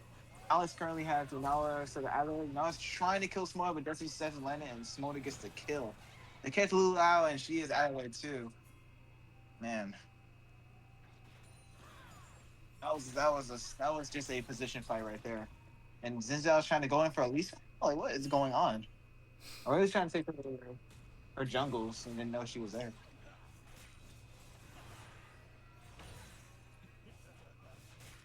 Zicho got to take heavy damage from Vladimir right now. I don't know, Vladimir seems to be.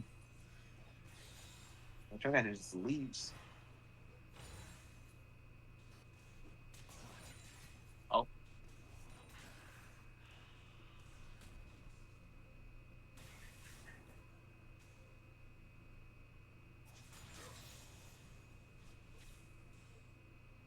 It's a lot of early fighting going on. And both the teams are about to have even goals, and they're 2-2.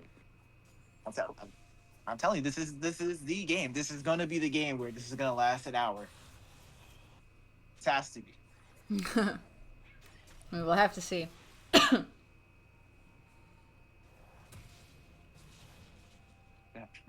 A Drake's coming up in 30 seconds. We see that Team Predators has a decent amount of vision down there, and we see UNF putting a lot of vision in the bushes. And Michael wants to run down to that bot and gank in preparation for that Drake. Oh, yeah. And in turn, Predator has their jungler topside, so they won't be able to respond to this gank, and they won't be able to... Oh, Man, yeah, Lulu emoting at the Nautilus just to Running troll the and Nautilus. catch him there is just evil. That That's is messed up. crazy work. Good bait, though. I mean, it worked. I think both the teams are kind of cocky right now. I can't lie. Like they're all going in. They know they are very confident. I'm appreciating the energy in here. My goodness.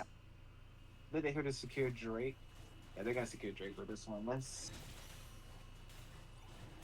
The knowledge is bad. Yeah, and with that pick on the Nautilus and with Xin Zhao still topside, this Drake's kind of free for UNF. And this is the third game in a row. Makes all the games that they get first Drake. So let's hope it continues on a good streak like the first game did, instead of like the second game where they kind of fell off there a little bit. Oh yeah, definitely.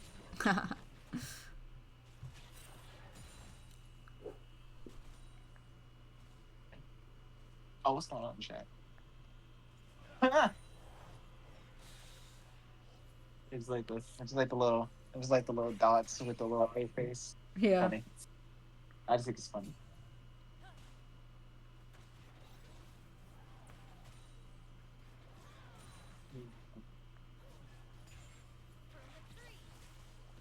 Oh, see some action going on. You know, those are abilities, but oh, Xin these Zhao are and coming Shaco are down. coming down. They want him, but I think Inara's out of there after getting stunned by, I believe, Nautilus. Yeah, Lulu gets out but doesn't manage to save the Yunara. Yeah, Extremely tough luck. that's a shame. Is Victor not going to go for... Well, I thought Victor would go for... Oh, he does have enough damage for the first plating. I mean, if it's not a cannon wave, getting plating this early is a bit difficult. Oh, really? Oh, Yeah. she's slowly trying to go for Lulu, but maybe we get him out of there. Yeah, I'm telling you, man, Caitlyn is a beast with doing damage on these enchanters and really being surprisingly oppressive. A lot of people underestimate Caitlyn and kind of just walk up to her and get really just dominated by her sometimes, and it's quite frustrating. I've seen her do things like mid lane with Lulu before, and she'll beat people playing real mages. It's a bit demoralizing. And mid lane Lulu's kind of crazy, you know. We gotta definitely is a guy to keep on Lulu, especially since she'll probably kill you before you even realize it. Yeah, Lulu. A lot of the enchanters do a surprising amount of damage depending the way you build them. Definitely. And I mean, she was masters in support for a reason. So. Nice. Gotta respect the support woman. Gotta respect the support. I believe she's only diamond now, but I mean, playing enchanters is pretty difficult. And they've kind of been focusing on playing their scrims in their professional games more than ranked. So. I was thinking that I think we're seeing currently Predators' whole squad is currently going for grubs, I believe, right now, as Elise is trying to find a way to get in and kill Smolder. Oh, I think they are going to succeed. Oh, wait, Small pops. So I think Elise flies out of there. Yeah, well, while Predators is taking that Herald, they were going to try to compensate by trying to get those kills bot and maybe even sieging that turret, but they didn't really turn out getting a kill here. Oh, and Nautilus flashes and misses the hook, and Michael goes under tower to try to finish off the Smolder, and it just leaves him low. Oh, let's see both of them guys. Nautilus is going to try to see if he can get something here. We see some fighting going on between Shaco, Zhao against Victor, but Zhao is currently applying insane pressure on Victor, who's trying to get out of there, but confirms a kill on Shaco, who tries to see if he can do anything. But is Zhao going to get the kill? Zhao gets the kill, but I don't think he's going to make it out of there alive. He dies sadly to the current. Honestly, that's a win for Victor there. Getting the 2 kills doesn't even matter if he gets taken down. It's not like he's got a Dark Seal. It's not like he had a shutdown. And just setting the jungle back a little bit more. And Definitely. bot lane stayed, didn't die, was able to push that wave out. So they didn't even lose that much pile bot lane. Despite how some of crazy, these man. team fights are going, I can understand why there's only like a 400 gold disparity. UNF is doing a fantastic job mediating any of their losses. Definitely. Yeah, I see Nam in the chat repping the pride from a distance.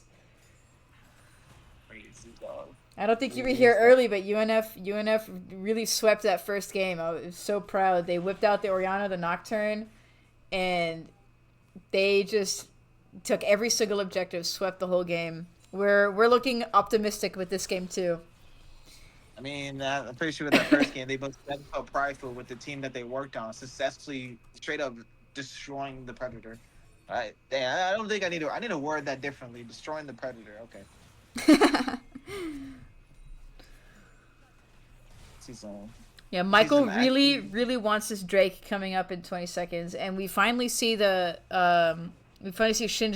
on the same side for the as I'm saying it, he's pathing top to go finish clearing top, so he will not be bot side for that Drake. And honestly, I think with 4 people bot, they're going to be getting the prio bot that they need to get that Drake. So Yeah, I do think UNF's going to be getting this next Drake. Yeah, definitely. Somebody gets caught out lacking stun and gets annihilated. He is out of there. You were right. Yep. Yunara does damage. She eliminated him. Oh yeah, she does mad damage. We see some action going on. Drake right now. It seems like Nautilus and Shaco just sort of around with Xin Zhao. I think they're coming up with a plan right now, but they back away from Drake. They wanted to back up and pull the dragon out because they don't want Shinjao to dash over the wall and win that smite fight unexpectedly. And it does scare Shinjao away. He kind of gives up and starts pathing top. Good call. Speaking of top, can we go back here? They've been fighting for a while. Yeah.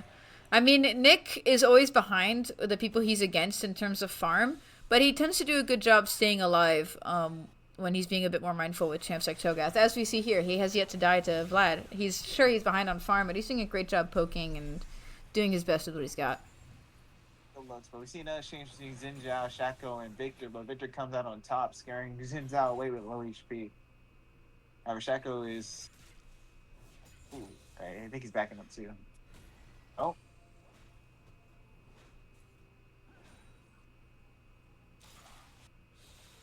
Like I'm going for a little grub boy over there.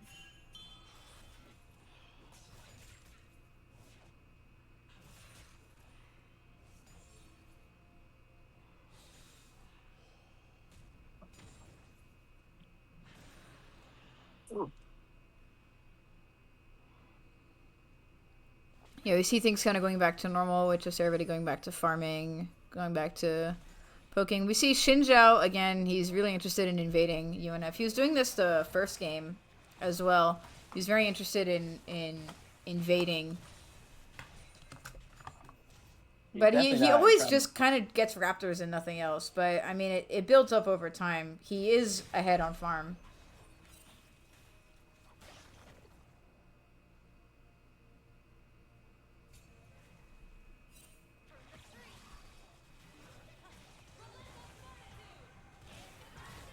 And Yanara's going in here, getting both Lulu ult and her own ult to catch that Smolder. She barriers to tank the Smolder ult and just goes in on that Nautilus and absolutely destroys.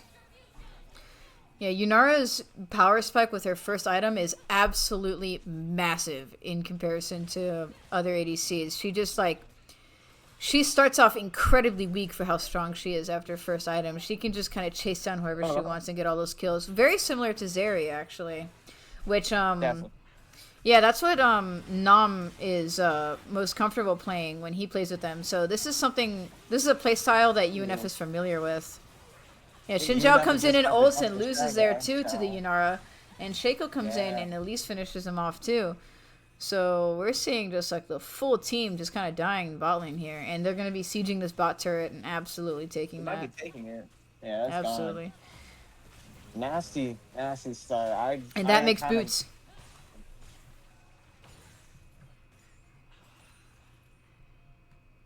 Yeah. I think I'm gonna appreciate. I do like the idea that just top lane gets to do his own thing while they're over here just sieging bot lane, just over here having back and forth sieges. But we see UNF with an insane lean 5 kills up on the board with a 4 gold lead.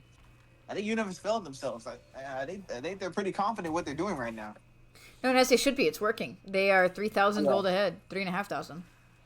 Successful, you're right. But I'm still saying that this could end up being an Albert. I don't know. I have a feeling. Mm-hmm. I'm still sticking with my gamble. I will see the go back to the top lanes. Wait, they're fighting each other. I think. Ooh, and Yunara just gets a smolder before he can get away, and is just absolutely melting this entire team here with Lulu doing her best to support the absolute hell out of this Yunara, saving her life on multiple occasions there. Getting, what was that, a 3K? Yeah. Okay, I've been watching the top laners. Vladimir successfully secures the kill on Shogas, and then Vladimir then confirms at least who tries to kill a Vladimir that's low. But this man Vladimir would do burst damage without even a single, not even an inch of figuring out what even happened. Yeah, honestly, Michael was really close to getting the Vladimir there. It's a bit sad it didn't turn out that way. And Vladimir's going to try to collect this top turret, but I really don't think he has the minions for it. Oh, yeah. Well, Shogas, I think he's going to be able to claim it, though. Because only Shogas will get there in time. Seeing a whole lot of pinging from UNF to go to Herald. Or Ward. Yeah, they really want vision on that Herald. Good calls. And there, the bounty on the top turret is claimed. Definitely. We got to keep an eye on Vladimir. Like, I know they've had their little back and forth going on in the top lane, but they got to keep an eye on Vladimir. Okay. Absolutely. But I think UNF is having an amazing start. But next time, I'm saying that it could happen. I'm saying it could happen. I'm just hopeful for it, actually. Let me see. You're saying. Drake has now appeared with UNF surrounding Drake, but it seems like Predators aiming to get Herald at this current moment. With the Cho'Gath who are just circling them.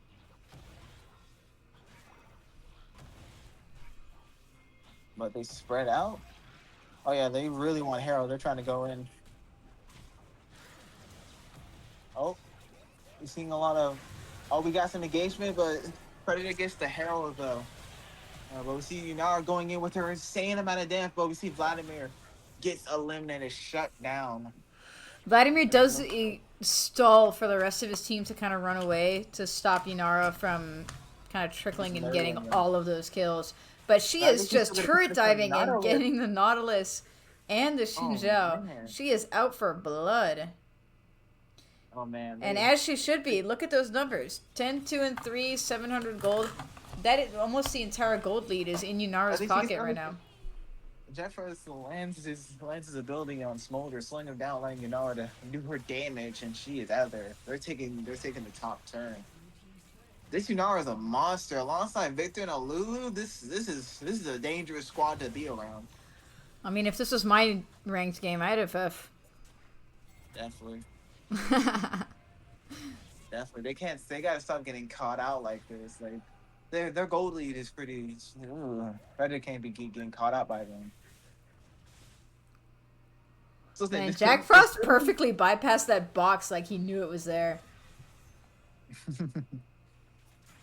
I'm still saying this still could be an hour game, You just gotta play smart. Just can't keep getting caught out by Yunara, because once you're out, you're gone, just like that.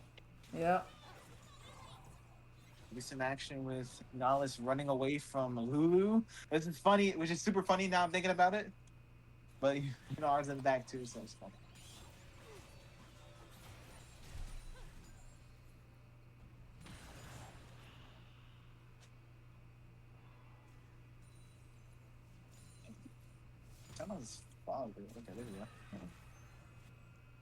Yeah, it's going to be a while for objectives. We've got another almost minute and a half for Otacon. Yeah, we got time.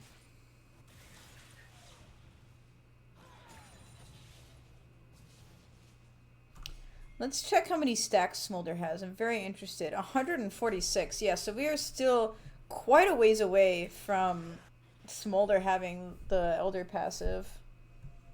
Oh, yeah.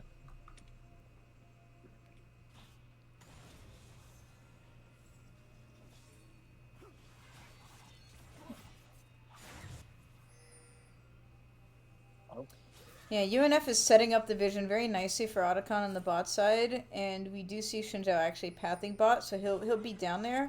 But UNF Shaco's has and this established more of a on least. presence here. Shaco's on lease right now as Zenza goes in, but Elise just leaves and comes back, but gets confirmed by Yonara.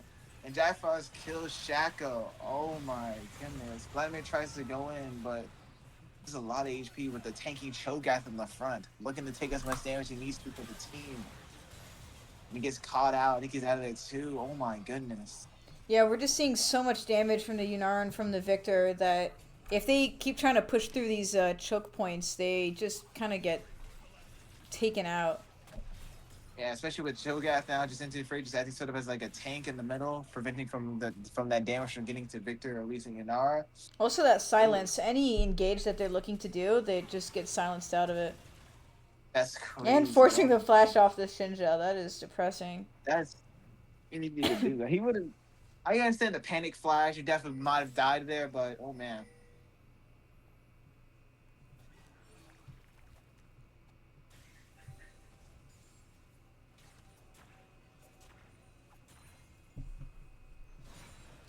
Yeah, so UNF still maintaining their insane presence in the river here. And Yeah, that makes sense. Predators Second chance to trying to stick around, but I think they know that this is just kind of a lost objective. They're a little too weak. They don't have their full team there. There's not much they can do. They're Yeah, still they need time kind to of go back hanging and move. around.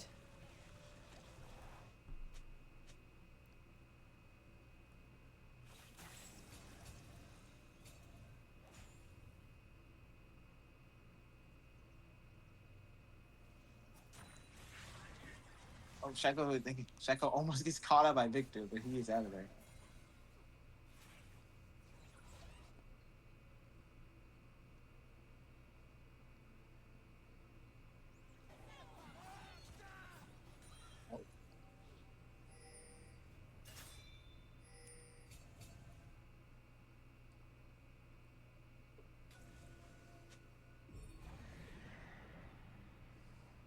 Rick's still being summoned. Yeah, I think they just waited too long to summon it. Oh no, Nautilus is taking it down mid. I see. Yeah, so Smart. Nautilus is Try to get him pushing mid done. while the rest of the team's trying to get some picks here. Maybe they're looking to steal the Drake.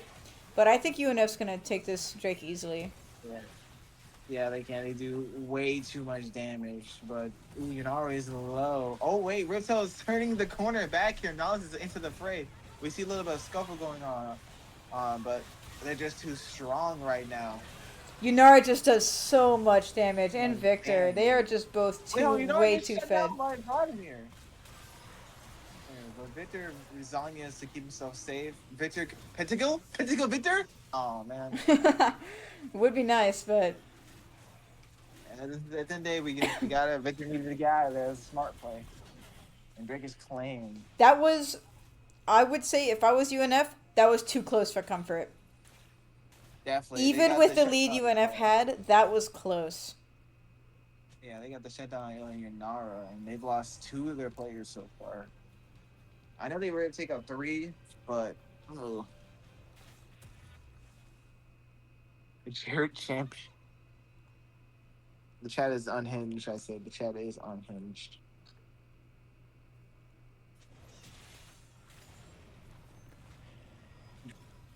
And they still have to go for Otacon. They're definitely gonna keep their presence in bot lane known. Just letting them know that this ain't gonna be easy. Yeah, you definitely gotta keep a good eye on them. But it doesn't seem like Predators applying pressure down there. Yeah, it seems Yeah, like they they're do it. entirely disinterested in even trying for Otacon, and they're just going to be invading the top side jungle and stealing all that farm. Oh yeah. But yeah, they definitely gotta find a way to get the gold back as they're definitely down there. They need to find a way to get there. And Smolder, I don't think he has his passive yet. The scaling. I can't find it. I'll look at some Smolder later. Is it teleporting to top to stop Shaco from pushing the turn? And Shaco just teleports out of there.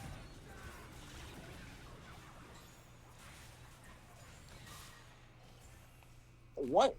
What was okay? I knew Jacko had the execution sign on him, but his clone died, and then he died. Oh.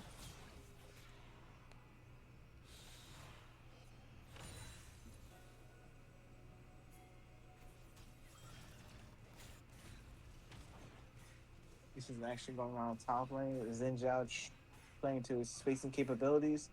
And he's not going in. But we see Vladimir take the bounty turn in the bot lane. Smolder gets caught out for a little bit, taking huge amounts of damage.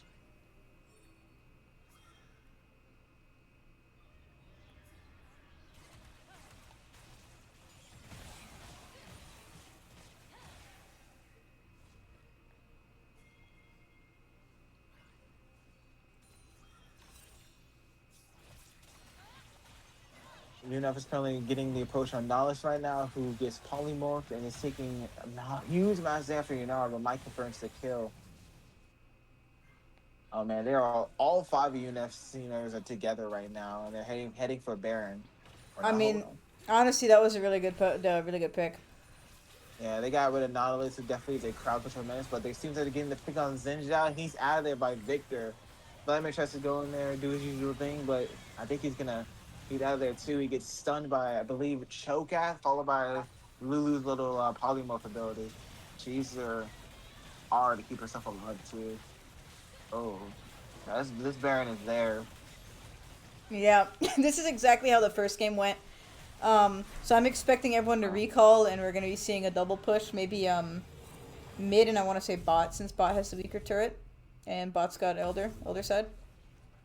I've noticed a lot of people tend to push mid immediately to end the game. Yeah, UNF tends to play a bit safer, a bit more defensively. I think they see just full pushing mid as an easy way to, like, have that risk be exploited and a comeback happens. I think if they play safe and take it easy with the Baron, it's safer for maintaining their lead.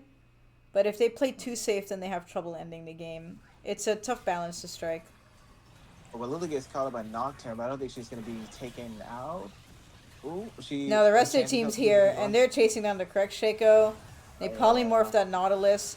Vlad comes in to try to do some damage, and Smolder's passive shuts down the Victor, leading to Vladimir getting the Lulu, also a shutdown. We're seeing a lot of flashes coming out, with Yunara still doing a lot of damage. Start trying to kite as best as possible.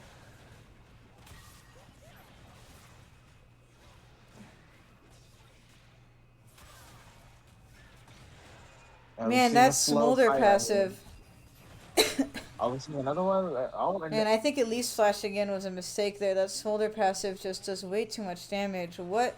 Every single shutdown, almost all of them went to Smolder.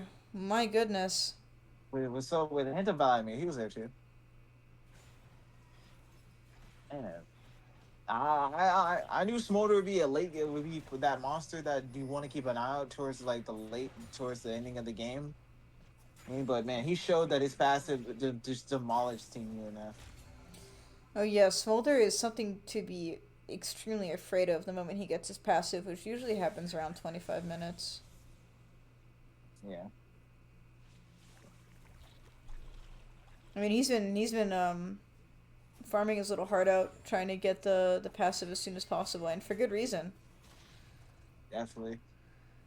And now in 15 seconds, we're going to be seeing the fight for Elder, which, seeing how that fight went mid, I don't know how I feel about this. For UNF, I mean. I feel like if they don't play this right, that it could fall apart the same way it just did. Yeah, definitely. I mean, oh wait, they're Predators, trying to get Smolder out of there. Yeah, she's way too mobile, though. I was going to say, Predators are down a lot of sums that UNF... Honestly, UNF is down a lot of sums, too. Concerning amount, actually. Right now, this gets caught out and gets stunned, but I think he's flashing out of there. Yeah. Oh, we see Smolder engaging with Elise right now. We see a little bit of team fight going.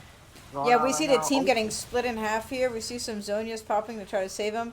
We see Predators getting kills on their biggest problems, Victor and Yunara. And with that, Lulu, Elise, and Cho'Gath are just forced to run away, and they do catch out to Cho'Gath. So this Elder Oh, Drake Ronnie's is trying to pretty kill much Lulu right free now. I just keep right away. for the Predators here. Oh my, this just what a turn of events right here. Predator was definitely down via kills and gold, but like that one team game and Smolder building up his passive definitely shifted in their direction. So Elder is taken by Predator. My goodness. I'm gonna go back to my theory. This might be an hour game. I'm going back to it. But on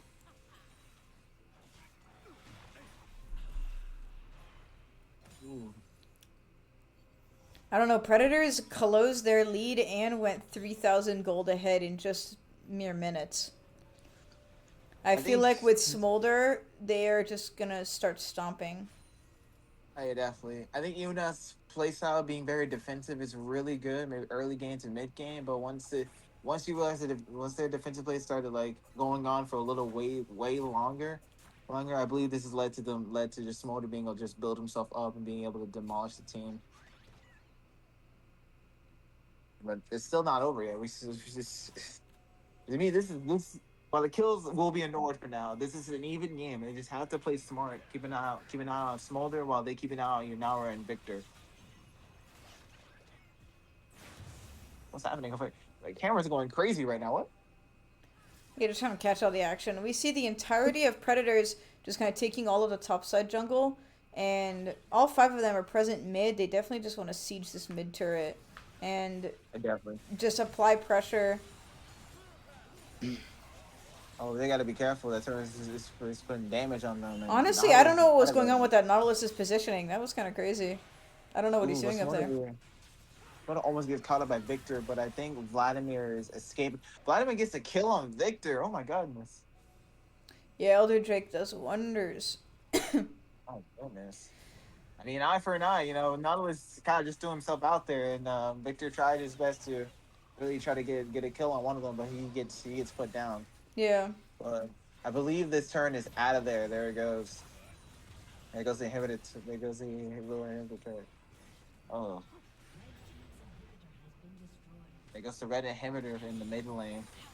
Yeah, I Yeah, think they're that's I definitely think trying that's to. all they wanted because it's a very common strat to push mid to the inhibitor right before Baron and then kind of head Baron too, and I think that's exactly what they're doing. I begin. Ooh,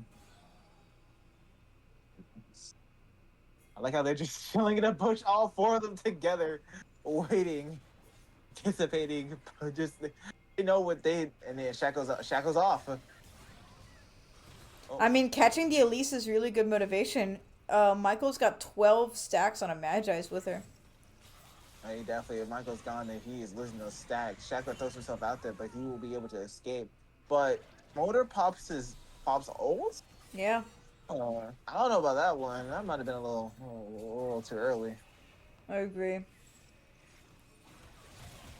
But we see Yeah, now. We UNF kind see of starts the UNF. Baron here. They feel a bit confident about their positioning, and honestly, I would too. Definitely, we got Cho'Gath covering a little area right there, so we try to go in like we did with Cho'Gath. He's keeping an eye on him, but Vladimir goes in. He's trying to get a pick off of. They believe Victor or Yanara, but he leaves. But Knowledge is in the middle.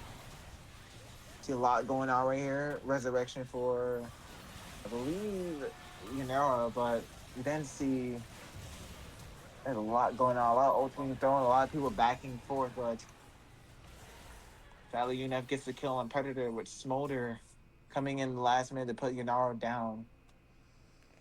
Somehow that fight was surprisingly even. They both took out two people and just kind of left while they were weak. But Smolder is running around trying to catch anybody out.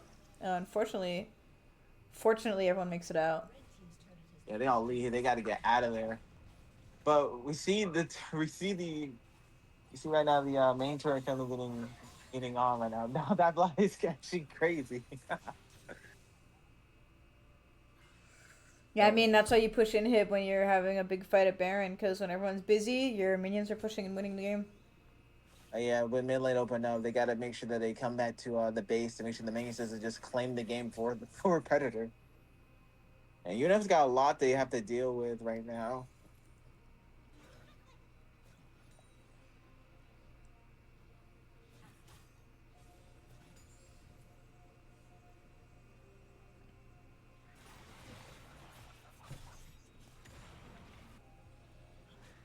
see a lot of team in the top lane right now. They really, really, both teams are fiending for the Baron right now. But we might be seeing something go off soon. Oh, at least Suns Shaco.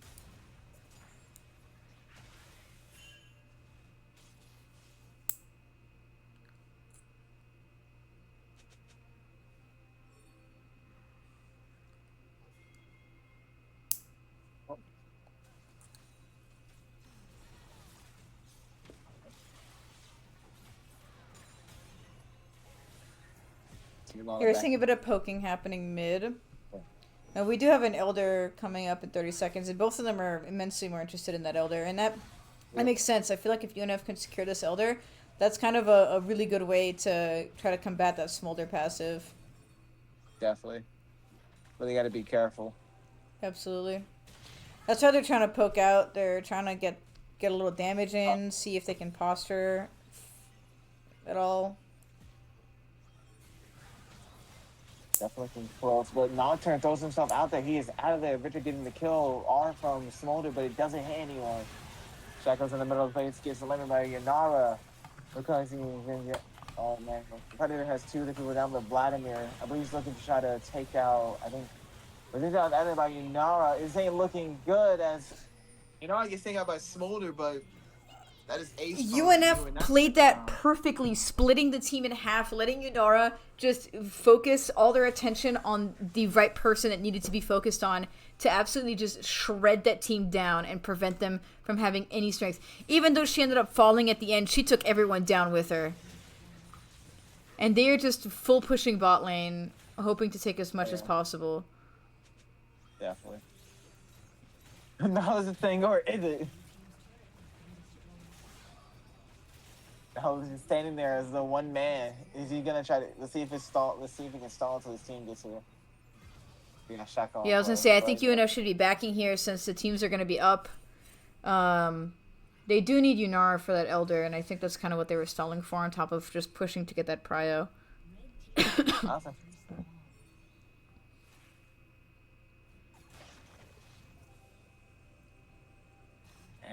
I'm telling you, right there, this game being an hour is looking very strong at this current moment.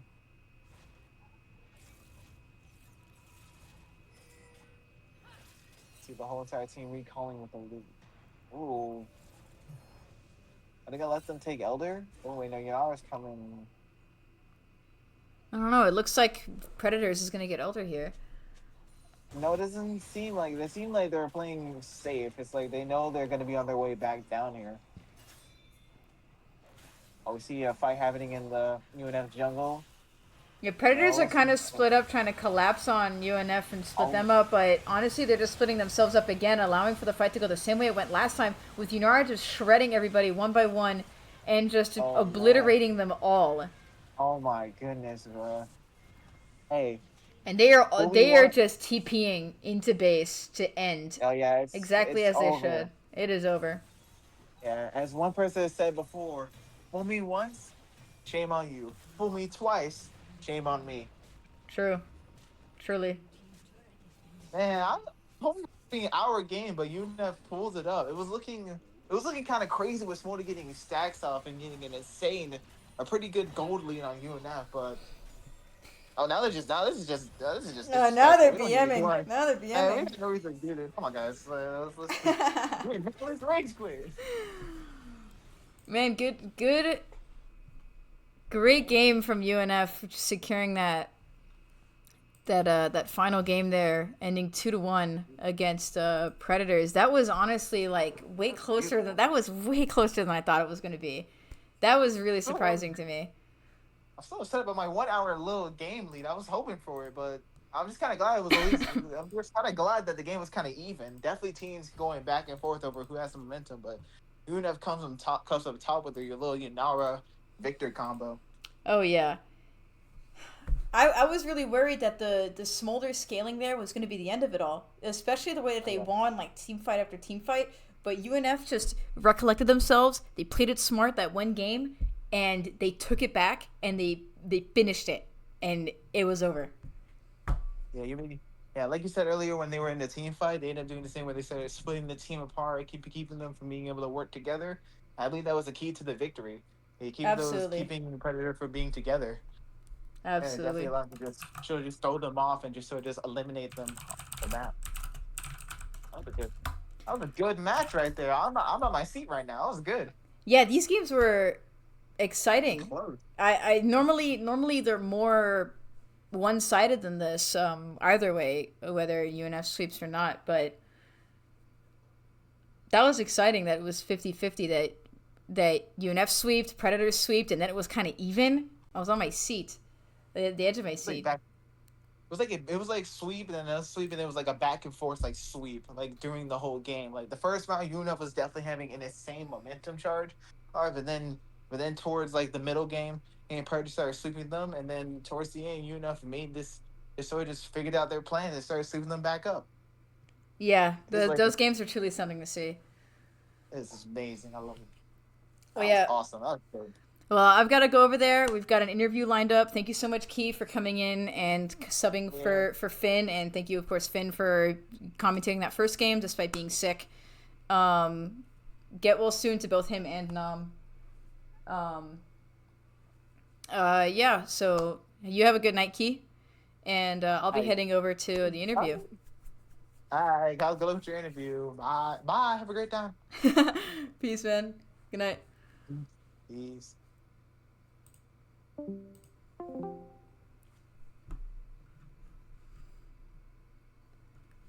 Michael, those games. Yes. What a roller coaster. Yeah, it's fun. Oh my goodness. There's a lot of trash talk happening before, Oh, yeah. after, during. Yeah, it's fun. No, I can imagine because I was just saying to Key, I think it was particularly a particularly exciting set of scrims that you guys swept the first game, then they kind of stomped you guys the second one, and the third one was so flip flop. Like I did not know who was going to be winning that third game. Yeah, it's fun. It's a lot of fun. Yeah, I mean, after getting stomped that second game, what were you guys thinking with the team comp on that third game? Like, what was kind of the logic there? I'm really curious. Not that I think the Yeah, team so- comp was bad or anything. I just, I want a Yeah, little yeah. insight. I got a shout out. So I don't. Not everyone knows this, but I've been taking a step back in the leadership role. And I've kind of let Tyler started filling that. Not that I'm like going anywhere anytime soon, but like just trying to encourage everyone else to be a leader and step up. And so Tyler handled all of our drafts today. Super Really? proud of him. Yeah, ton of great work. Obviously, we all have input, insight. Of And course. normally, since I do them, I put into. I think game 3, anti-dive was like the biggest deal. I mean, I think even us, like when we have like a lot of confidence in one sort of play style with like our dive with Nocturne Ori, like we tend to try to play around things like that. And so, we saw that they had a lot of success with dive game 2. Like Elise can't be dove, right? Like you just jump in the air. If Yunara has a Lulu, can't be dove. Victor W, Cho'Gath Silence. Like there's a lot of anti-dive elements there that we kind of knew that they would play like pseudo dive. And when they locked Nautilus, it was just kind of a given. Like Nautilus is in, like it was like okay, like we get it. So Yeah. yeah. Yeah, so you guys did a great job, like, reacting to exactly what got you guys stomped in that second game. And, yeah, I mean, we talk about it almost every time when we see you guys roll out the Ori Nautilus, that it's kind of like, it is your staple at this point. It is the team comp that you guys practice. You always roll it out and stomp with it. And I imagine you guys feel pretty freaking proud about that. Yeah, I mean, how did you guys feel that your first game went so well, but the second game kind of went with the complete opposite? I mean, the thing is, like, when we play Ori Knock, and I don't want to sound cocky, but, like, we've played against teams with GMs, with challengers, and, like, it's reliable. I'll say that. Like, even if we don't win against the highest level of teams, we compete with them in a major way when we play Ori Knock, and it's by far our strongest comp. I'm surprised they didn't ban it, but Me I too, think, actually. like, Yeah. yeah, I mean, I felt like we knew game 1 kind of that we were gonna win. I mean, they just didn't pick anything anti-dive, and so except for the Morgue, but like the Morgue was not doing a lot for them. So like, I think after game 1 we felt great. Game 2 was like rough, obviously.